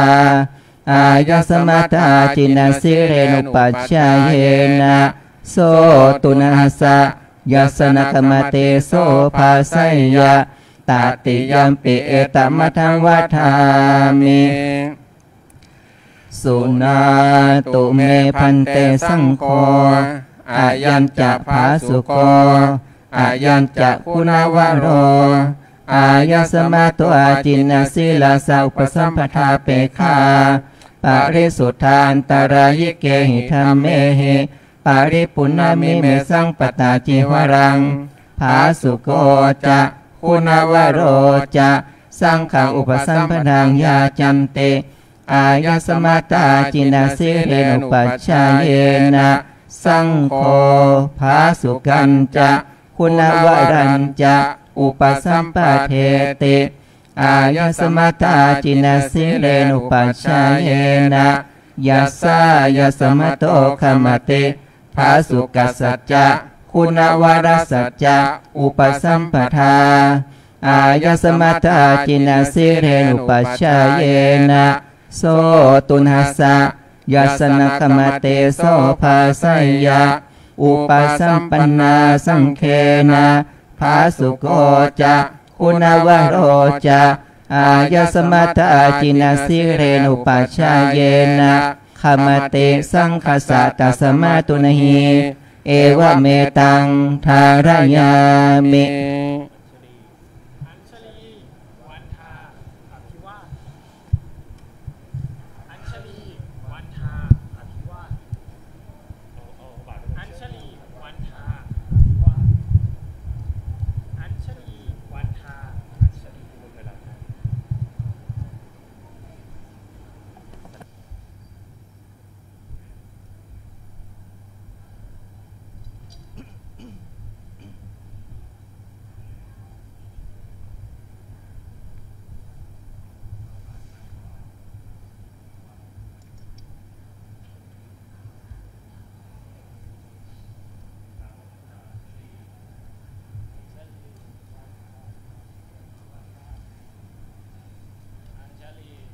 ชามีว่าอัญชลีวันคาอัญชลีวันคา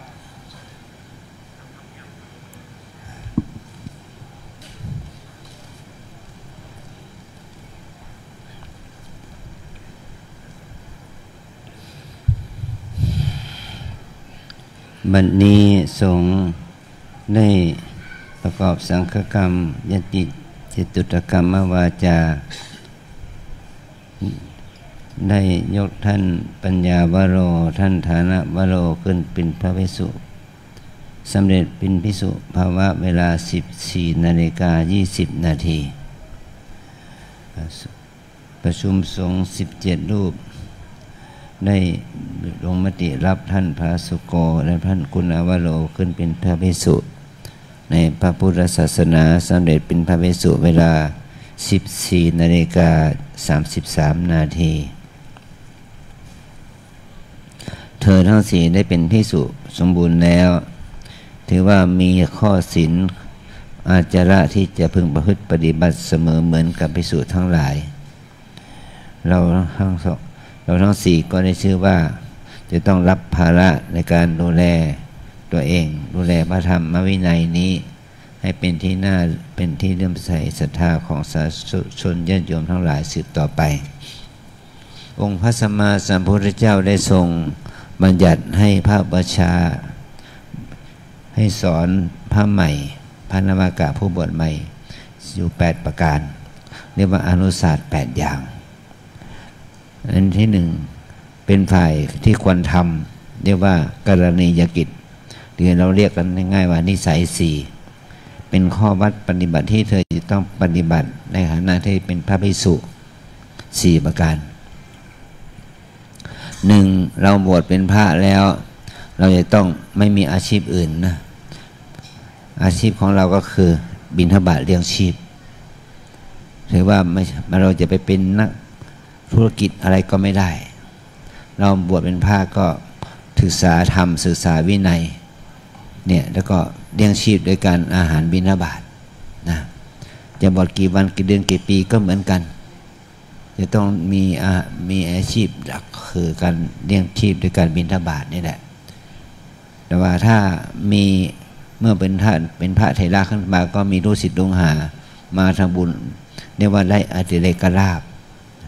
นะและอติเรกลาภก็มีกิจนิมนต์สังฆทานสังฆพัสสากพัส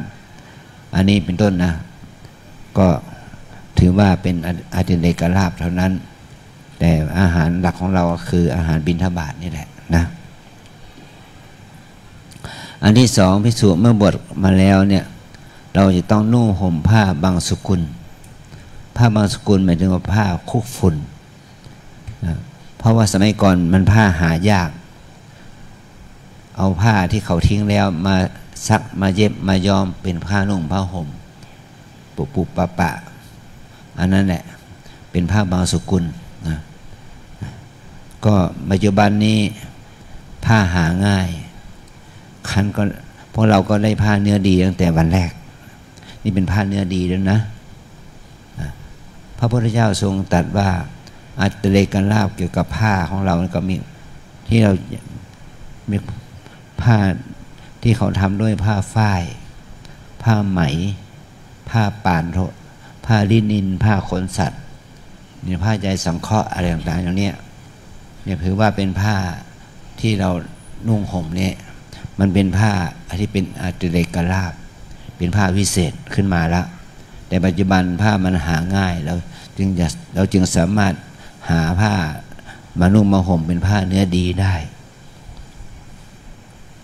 แต่ก่อนมันไม่มีเราต้องอาศัยผ้าที่เขาทิ้งขว้าง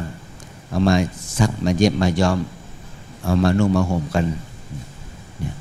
สองอันที่สามก็เมื่อเราออกจากคฤหัสถ์ชาวบ้านมาแล้วเนี่ยเราต้องอาศัยที่อาศัยที่อยู่อาศัยของเราก็คือลุกขมูลแปลว่าดูใต้ต้นไม้อยู่ใต้ร่มเงาของไม้ร่มเงาของต้นไม้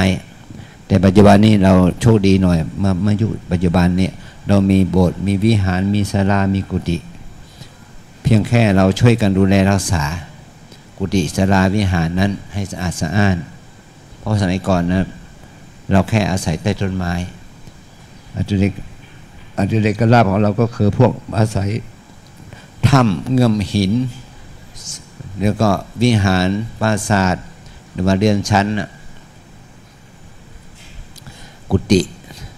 อะไรอย่างนี้เป็นลาภที่พิเศษแล้ว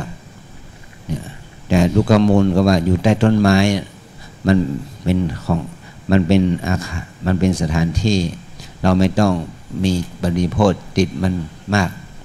เราก็อาศัยใต้ต้นไม้ได้อันที่สี่ก็คือเมื่อเราป่วยไข้ไม่สบายอาพาธ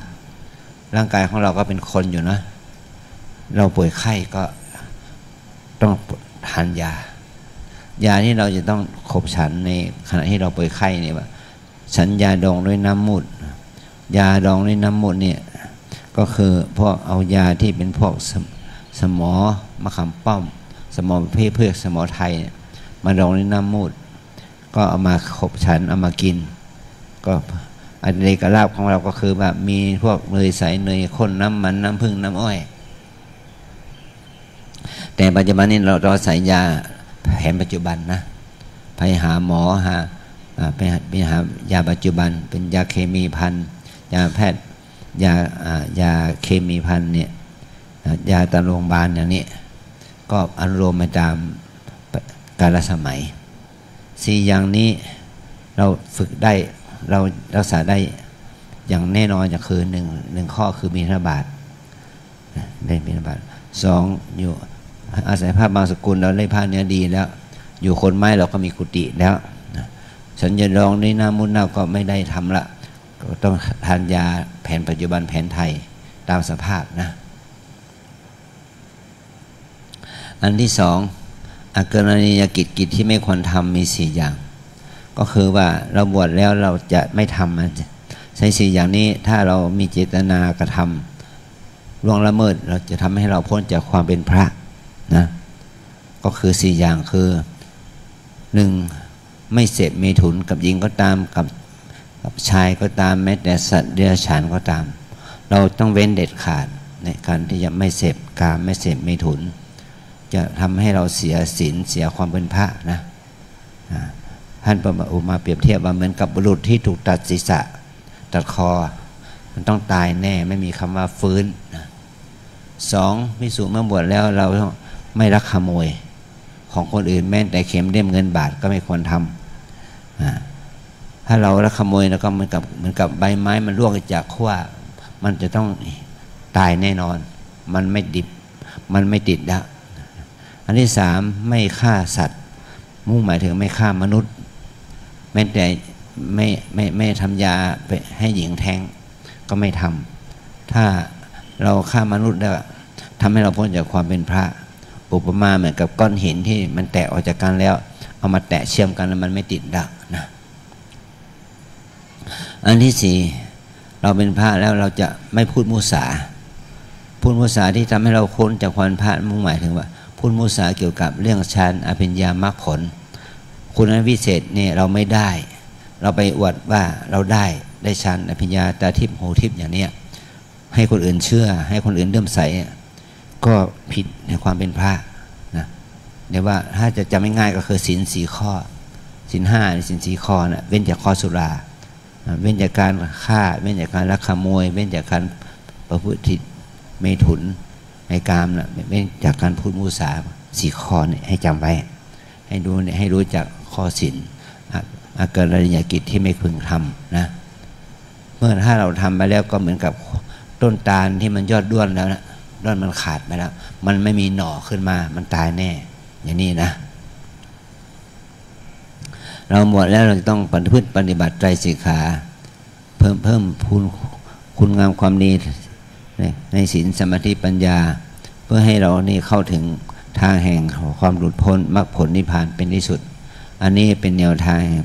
ที่พระใหม่พึงกระทำเพื่อความบริสุทธิ์เพื่อความงดงามในพระธรรมวินัยนี้ขอให้เราทั้งหลายได้จดจำไว้ต่อไปอาจารย์จะได้บอกเป็นภาษาบาลีนะ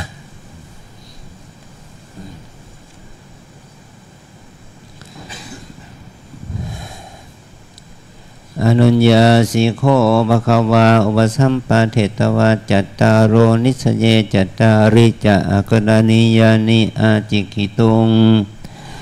อินเดียโลบโภชนังนิสายปปชาตัทธโวยาวาชีวังอุสโหกรณิโยอาติเรกลาโภสังฆปตังอุเทสะพตังนิมันตนังสดากะพตังปักขิกังอโปสดิกังปาติปฏิกัง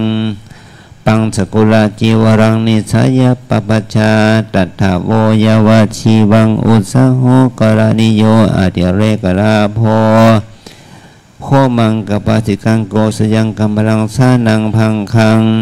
รุกขโมลาเสนาสนังนิสายปปชาตัทธโวยาวาชีวังอุสโหกรณิโยอัตเลกลาโภวิหารโรอัทโยโคปัสสะโทหามยังโคหาปุติมุตตะเพสชังนิสายปปชาตัทธโวยาวาชีวังอุสโหกรณิโยอัตเลกลาโภ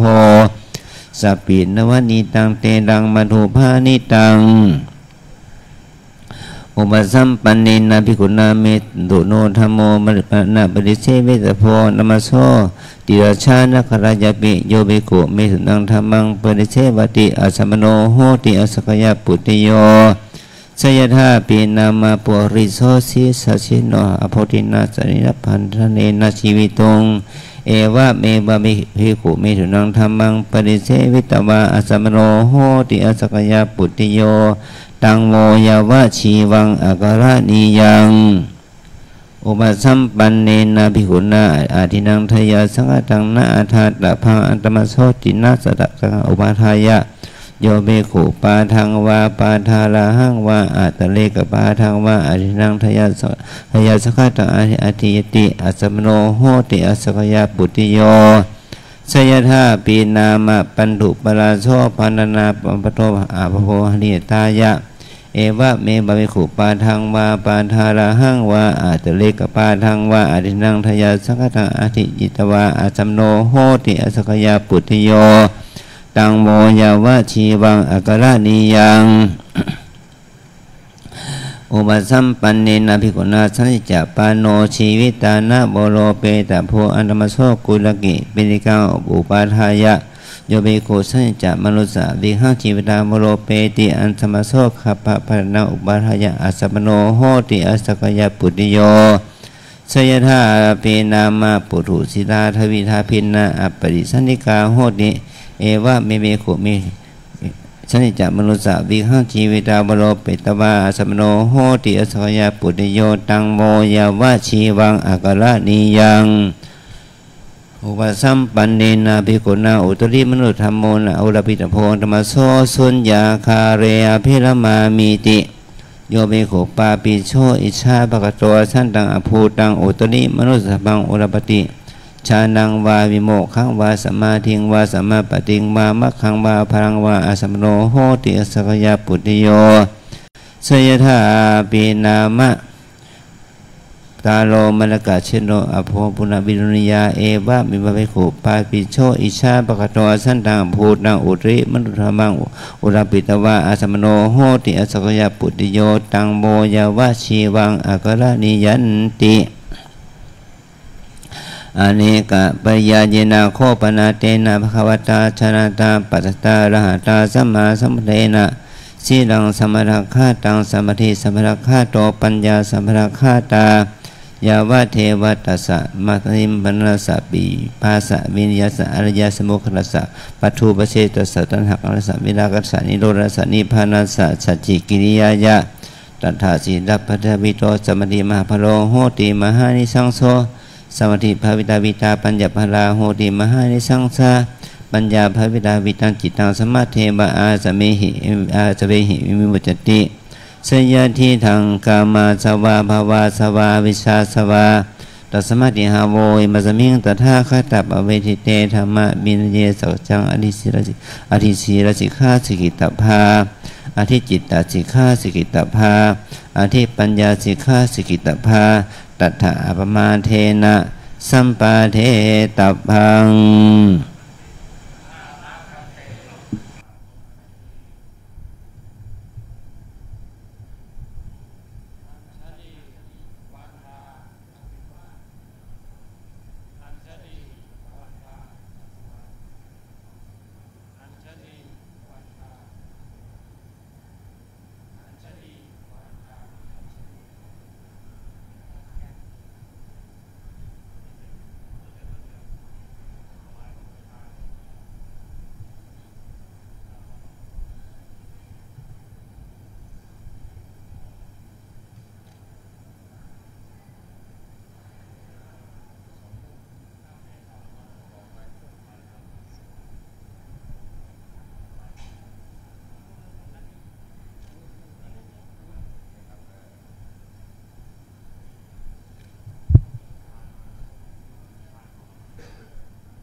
สังโฆขมันตุตุมหิปิขมิตพังขมามะพันเต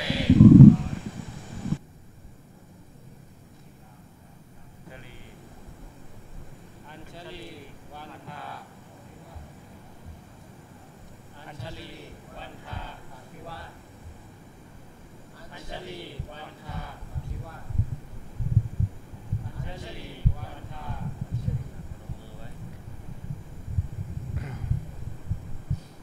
ที่92ถึง95ทับ2568ฉายาบัตรสัมพุทธัสสะปรินิพพานโตปะรังเบื้องหน้าแต่พุทธปรินิพพานพระพุทธศาสนายุคการล่วงแล้วได้ 2,568 พรรษาปัจจุบันสมัยวันอาทิตย์ที่ 27 เดือนเมษายนตรงกับวันหนึ่งค่ำเดือนวันอาทิตย์ขึ้นหนึ่งค่ำเดือน 6 ปีมะเสงประชุมสงฆ์15 รูปณพัทธสีมาวัดรำเปิงตะโพธารามอำเภอเมืองจังหวัดเชียงใหม่โดยมีท่านเจ้าคุณพระภาวนาธรรมภิรัตน์วิปัสสนาจารย์วัดรำเปิงตะโพธารามพระอุปชายะพระครูวินัยธรอินจันทร์กันโตภาโสวัดรำเปิงตะโพธารามพระกรรมวาจาจารย์พระสมุอำนวยศีลศีระสังวโรวัดรำเปิงตะโพธารามพระอนุสาวนาจารย์โดยให้บรรพชาและอุปสมบทแด่สามเณรรัตกรปันธนาอายุ31 ปีได้ฉายาว่าปัญญาวโรสามเณรพงศธรสุทาวาอายุ23 ปีได้ให้ฉายาว่าฐานะวโรสำเร็จความเป็นภิกษุในเวลา 14:20 นาทีประชุมสงฆ์17 รูปให้บรรพชาอุปสมบทแด่สามเณรสุภกรหไทยปรีวิจิตรอายุ23 ปีให้ฉายาว่าผาสุโกสามเณรธนรัตน์ใจดีอายุ22 ปีให้ฉายาว่าคุณวโรสำเร็จความเป็นพระภิกษุในเวลา 14:33 นาทีขอจงเจริญด้วยศีลสุตตาธิคุณและทีฆายุสุขสิริสวัสดิ์งอกงามไพบูรณ์ในพระบวรพุทธศาสนาทุกทิวาราตีการเทินลงนามพระภาวนาธรรมภิรัตน์พระวิปัสสนาจารย์พระอุปชายะเตอาทาลาทาสุกิตาวิรุณหาโคตโรคาสุกิตาโหทาสหสาเพหิยาติภิ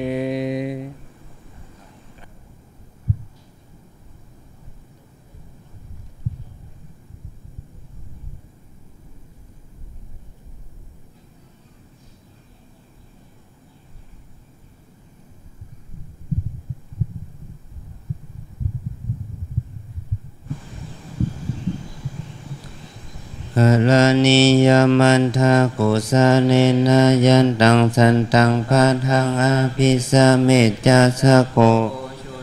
สุโหชุจาสุวาโจทัสสะโมโทอานาทิมานิสันตุสะโกจาสุปาโลจาอาปากิโจจาสันลาหุ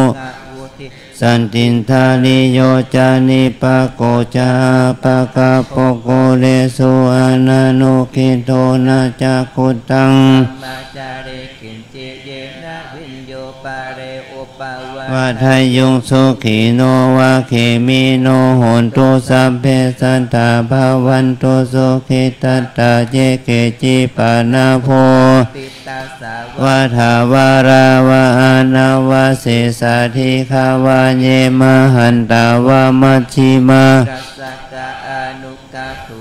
ทิฏฐาวะเยจาทิฏฐาเยจาทุเลวะสันติอาวิทุเลภูสาวะสัมภเวสีวะสัพเพสัตตา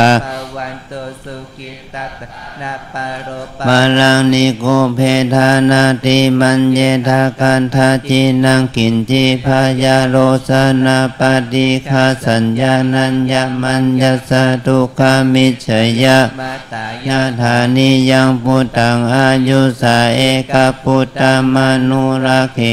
วัมปิสัพพะพุทธิสุ มานังสัมภาวายอาปะริมานัง เมตตัญจะสัพพะโรกัสสมิงมานะสัมภาวะเยอาปาริมานังโอทังอาโทจติริยัญจะ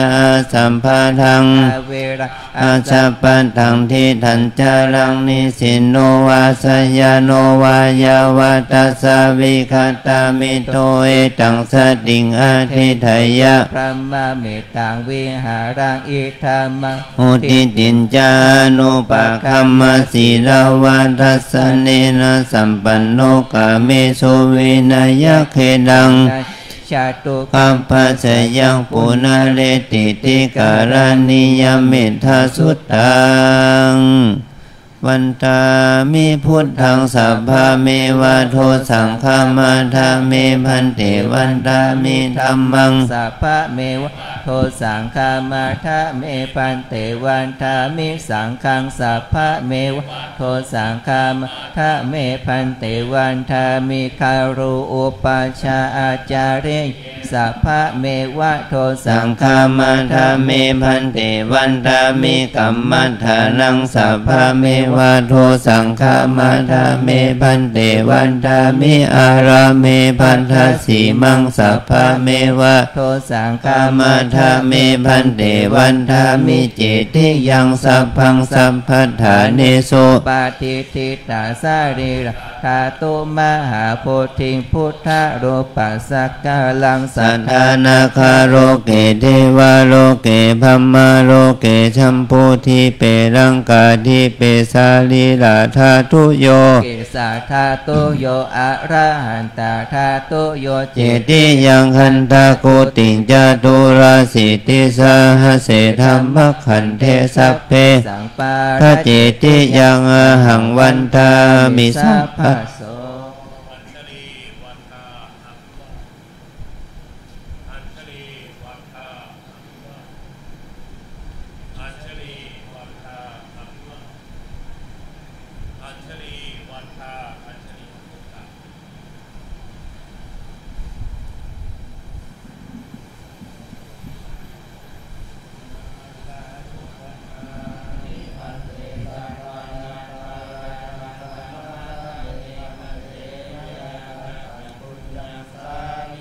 วันทา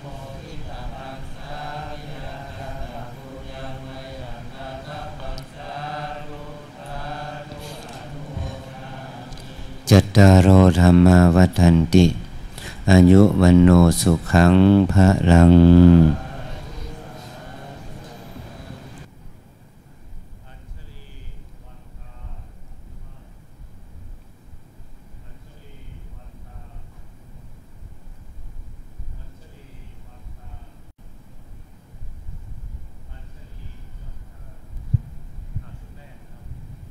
นิมนต์พระใหม่ทั้ง4รูปนะครับเนาะหนึ่งมาแพะไปยังครับเอาตามญาตินั่งแล้วกันไหนๆญาติเขาอยู่ที่แล้ว1 กับ 3อยู่นี่นะครับเนี่ย1 กับ 3มาเอาแพะอันนี้2 กับ 4ครับ1 กับ 3ไปไรพุ่นเลยเพราะว่าญาติอยู่นั่งฝั่งพุ่นแล้วนะครับเนาะ2 กับ 4มาเอาแพะนะ2 กับ 4มาพังแพะนั่งแล้วหันหน้าออกไปหาคุณพ่อคุณแม่ก่อนนะครับเนาะญาติพระใหม่นะครับที่เป็นสุภาพบุรุษได้ก็ดีนะครับเนอะยกน้ำสปอนเซอร์ประเคนถวายท่านตัวท่านจะได้ฉันได้นะครับนะประเคนนะครับรับถ้าเป็นสุภาพสตรีก็เอาผ้ารับประเคนรับนะน้ำสปอนเซอร์นะครับนะญาติช่วยกันประเคนนะครับนะ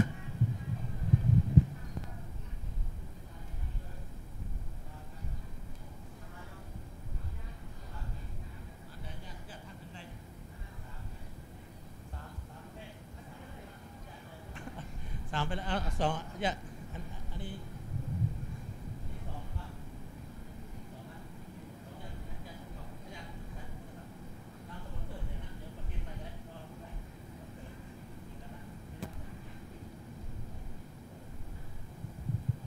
ผมนะครับเนาะนั่งตามญาติเพราะว่าย้ายตัวเจ้าง่ายกว่าย้ายญาตินักนะครับเนาะย้ายยากครับย้ายตัวเจ้าดีกว่า น้ำตังเพไปประเคนลายปุ้นน้ำสปอนเซอร์อยู่เพนะครับญาติมาเอาครับเดี๋ยวอันนี้ถวายนี่ถวายแล้วยกอันนี้ไปถวายลายปุ้นเห็นครับครับยกประเคนเท่า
ต่อไปนะครับเนอะเรียนเชิญ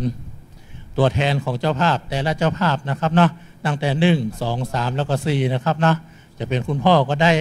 คุณแม่ก็ดีหรือว่าญาติท่านใดนำเอาซองปัจจัยที่จะน้อมถวายบูชาพระพุทธมาตัวนะครับเนอะมานั่งฝั่งนี้รอผมนะครับเนาะ ตัวแทนเจ้าภาพแต่ละเจ้าภาพนะครับ1ท่านนะครับนำเอาซองปัจจัยพระพุทธมาตัวนั่งรอตอนนี้นะครับนะเดี๋ยวจะกล่าวคำถวายพร้อมๆกันก่อนนั่งรอเลยครับหลายเพลครับแม่หลายเพลครับ แดดฮ้อนหน่อยนะครับเนี่ยกำเดียวไหนนั่งรอเลยครับผมอันนี้เบอร์อย่างครับ4 2อันนี้เหรอ1นะครับนะเบอร์3แล้วครับนะเบอร์3มาตัวนะครับนะ3มาแล้วยังครับตัวแทนมาลายเพลนะครับอ้อมมาตะหลังก็ได้ครับเอาซองปัจจัยพระพุทธมาตัวฮะซองถวายพระพุทธเดี๋ยวจะได้กล่าวคำถวายจตุปัจจัยทายธรรมพร้อมๆกันนะครับนะถวายเสร็จเรียบร้อยก็ไปนั่งรวมกลุ่มที่เดิมนะครับนะตอนนี้มาอยู่ที่นี่นะครับนะ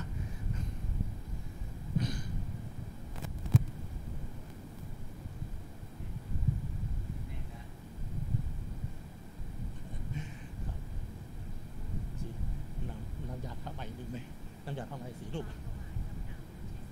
อ๋อครับใช้ด้วยเดี๋ยวน้ำถวายผ้าใหม่น้ำยาในกล่องนะฝั่งนี้2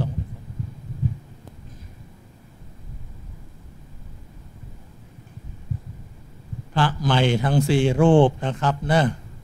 พร้อมทางศรัทธาสาธุชนทุกท่านประนมมือขึ้นนะครับหันหน้าไปด้านพระสงฆ์องค์เจ้าอันมีพระอุปชาเป็นหลักนะครับเชิญทุกท่าน กล่าวคำบุพภาคาถาตั้งนะโมถวายจตุปัจจัยทายธรรมพร้อมกันณบัดนี้อันธรรมยังพุทธัสสะภะคะวะโตอุปภาคณมะกะลังกะโลมะเสนะโมตัสสะภะคะวะโตอะระหะโตสัมมาสัมพุทธัสสะนะโมตัสสะภะคะวะโตอะระหะโตสัมมาสัมพุทธัสสะนะโมตัสสะภะคะวะโตอะระหะโตสัมมาสัมพุทธัสสะเชิญกล่าวตามผมนะครับอิมานิมะยังพันเตมะจตุปัจจยาทีนิสัพปริวารานิภิกขุสังคัสสะโอโนชยามะสาธุโนพันเตภิกขุสังโฆอิมานิจตุปัจจยาทีนิ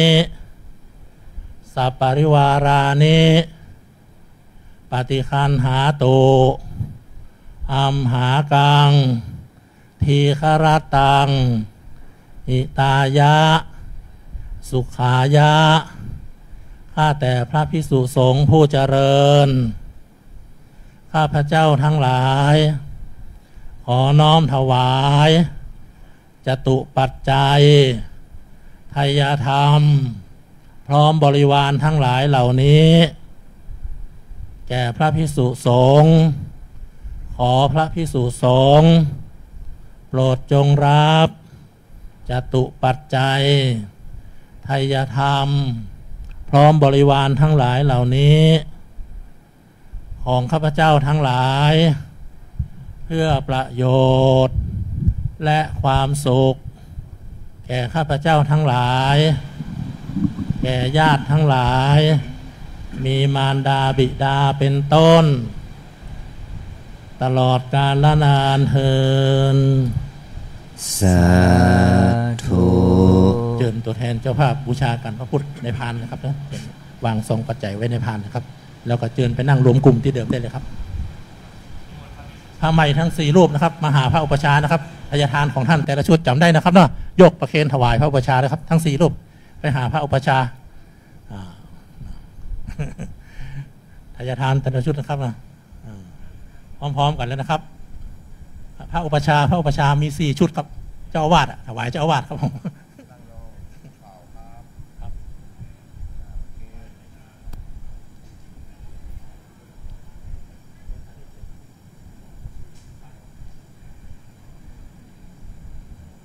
แยก2เลยครับเนอะฝั่งละ2รูปเลยครับ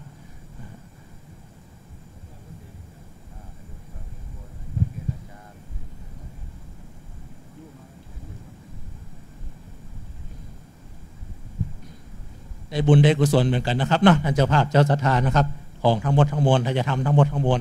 ล้วนแล้วแต่ถวายเข้าสงฆ์หมดแล้วนะครับนะได้เป็นเจ้าภาพถวายพระทหารพระสงฆ์องค์เจ้าในวันต่อไปเหมือนกันทุกคนนะครับต่อไปเตรียมน้ำหยาดน้ำกรวดนะครับนะรับฟังสัมโมทนียกถาและอนุโมทนากถาจากพระอุปชาครับเอาใหม่ก็เตรียมน้ำหยาดน้ำกรวดนะครับเปิดไว้รอเลย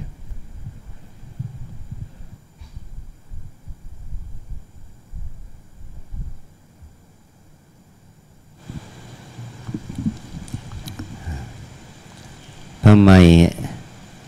โยมพ่อโยมแม่พี่น้องญาติมิตรของพระใหม่ทุกรูปทุกคนวันนี้เราได้มาทำบุญบวชตัวเองมาทำบุญบวชลูกบวชหลานมาทำบุญบวชพี่น้องญาติมิตรก็การบวชบุญอุปสมบทในการที่เราได้ทำกิจกรรมอุปสมบทกรรมวันนี้ก็สำเร็จรุ่ร่วงไปด้วยดีแล้วเราเป็นพระแล้วพ่อแม่พี่น้องญาติมิตรก็ได้เห็นตั้งแต่เขาเป็นนาคเขาเป็นโยคีก่อนเนาะเขาเป็นโยคีนุ่งขาวห่มขาวอยู่ที่วัดแล้วก็มาบวชเป็นนาคนุ่งขาวห่มขาวโกนผม แล้วก็มาบวชเป็นสามเณรเป็นพระภิกษุตามลำดับ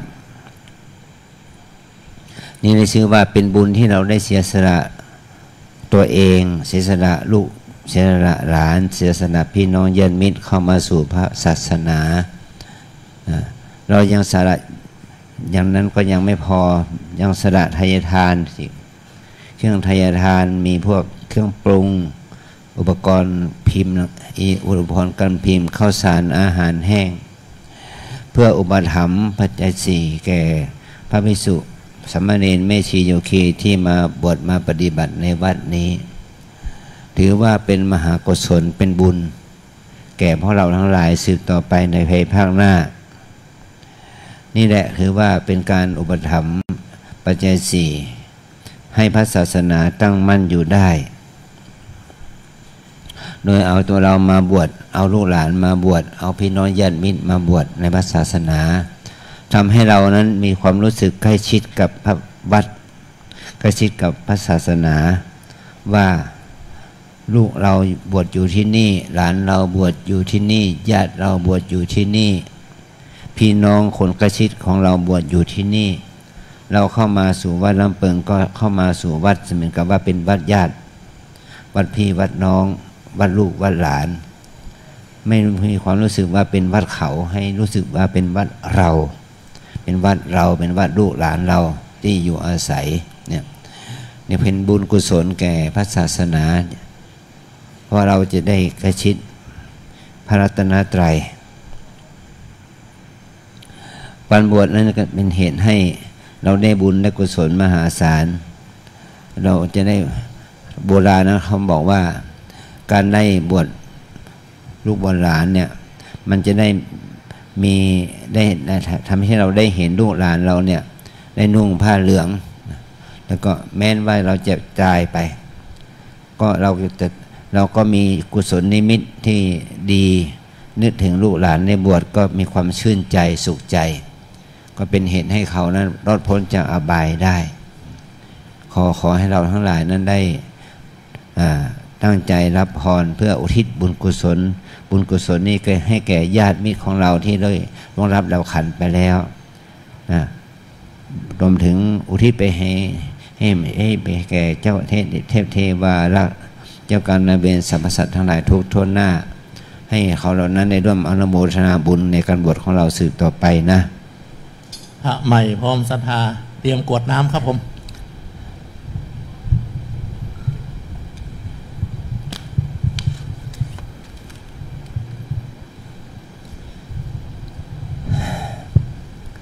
ยะถา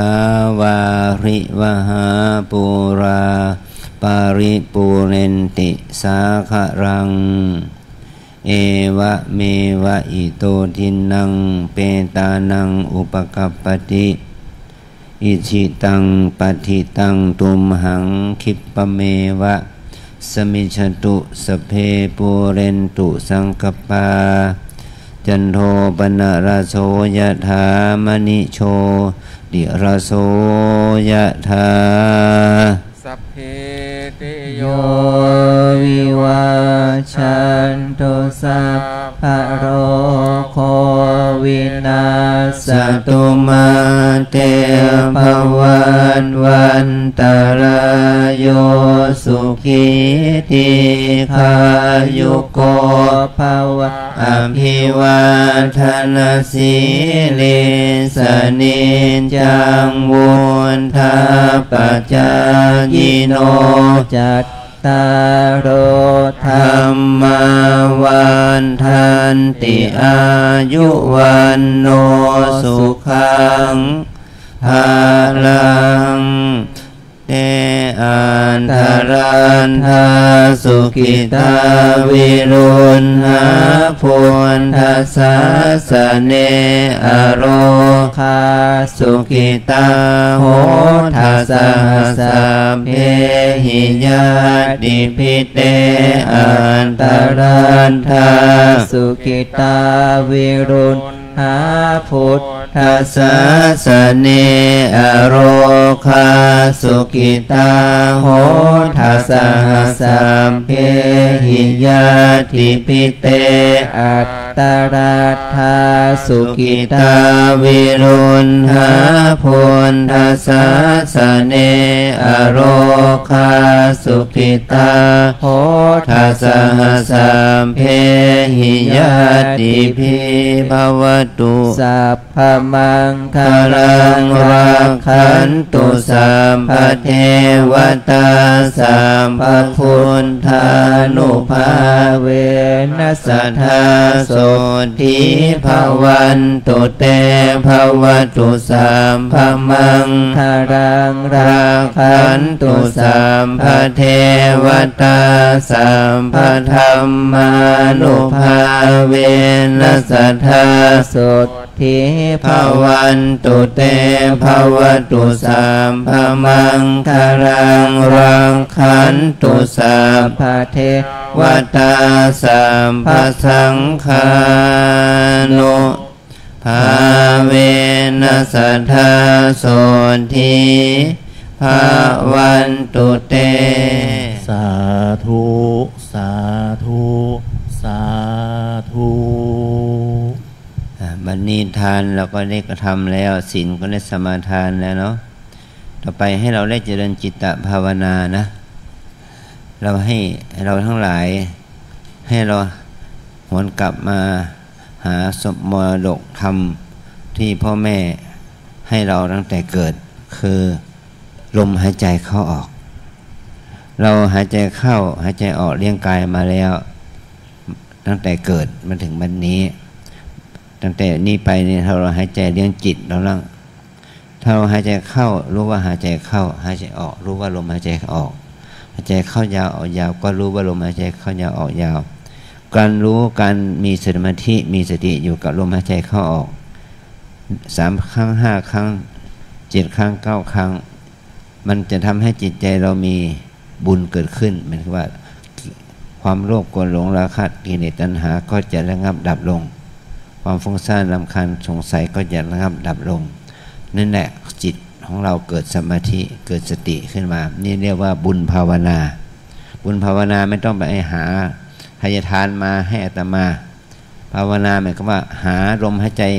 ที่ตนเองมีอยู่แล้วให้มีสติสมาธิกับการหายใจนั่นแหละคือบุญภาวนาเพื่อให้เกิดสติสมาธิเกิดขึ้นนะเราทั้งหลายตั้งใจหายใจเข้าออกสักครู่หนึ่งก่อนที่จะได้แผ่บุญกุศลสืบต่อไปนะ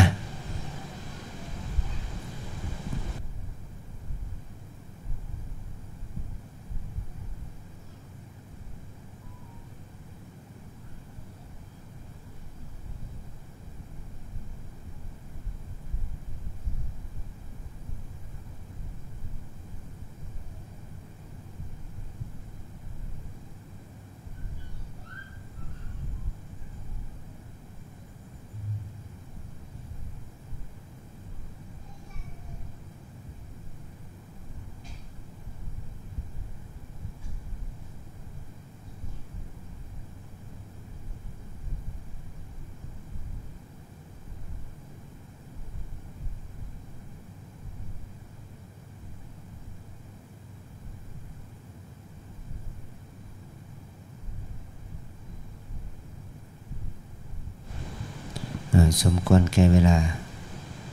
อิตังตานากัมมังนิพพานาปัจจโยโหตุโนจังอิตังศีลากัมมังนิพพานาปัจจโยโหตุโนนิจังอิตังภาวนากัมมังนิพพานาปัจจโยโหตุโนนิจังยังกินจิกุสาลังกัตตพังกัมมังสัพเพหิอัม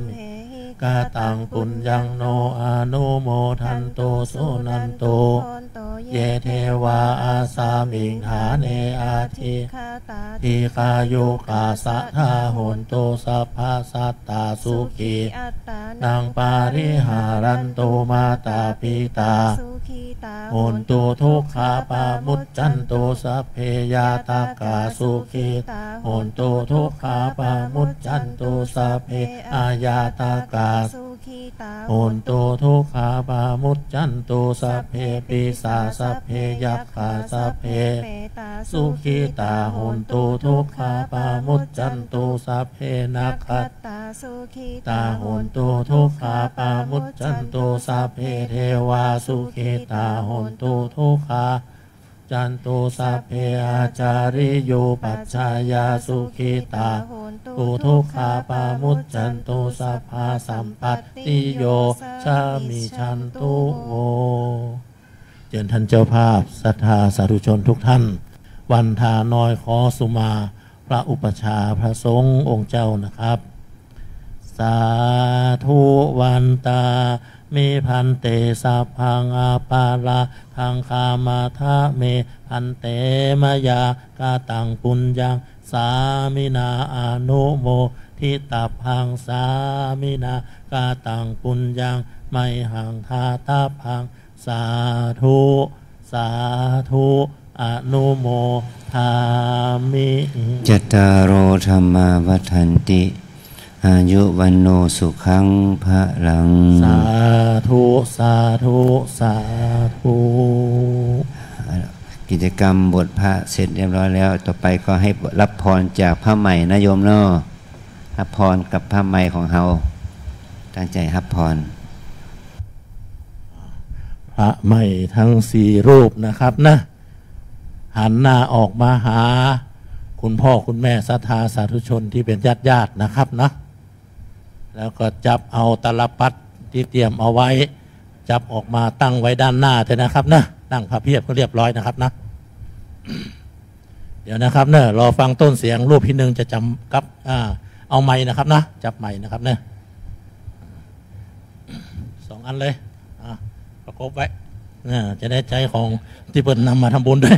ใจอันเดียวก็ไม่ได้ว่ามีคาถาวิเศษ เอาไม้เลยครับเนอะญาติหาสพีไปพร้อมๆกันเลยครับยะถาวาลิวหาปุราปริปุเรนติสาคลัง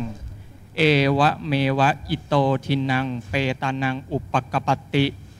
อิชิตังปฏิตังตุมหังคิปเมวะชมิชันตุสัพเพปุเรนตุสังกปาจันโทปนลโสยถามณิโชติละโสยถาวิวาชันตุสาภโลโควินาสตุมาเตภาวันตะลายโยสุขีทีคายุโกภาวะอภิวาทนาสีลิสานิ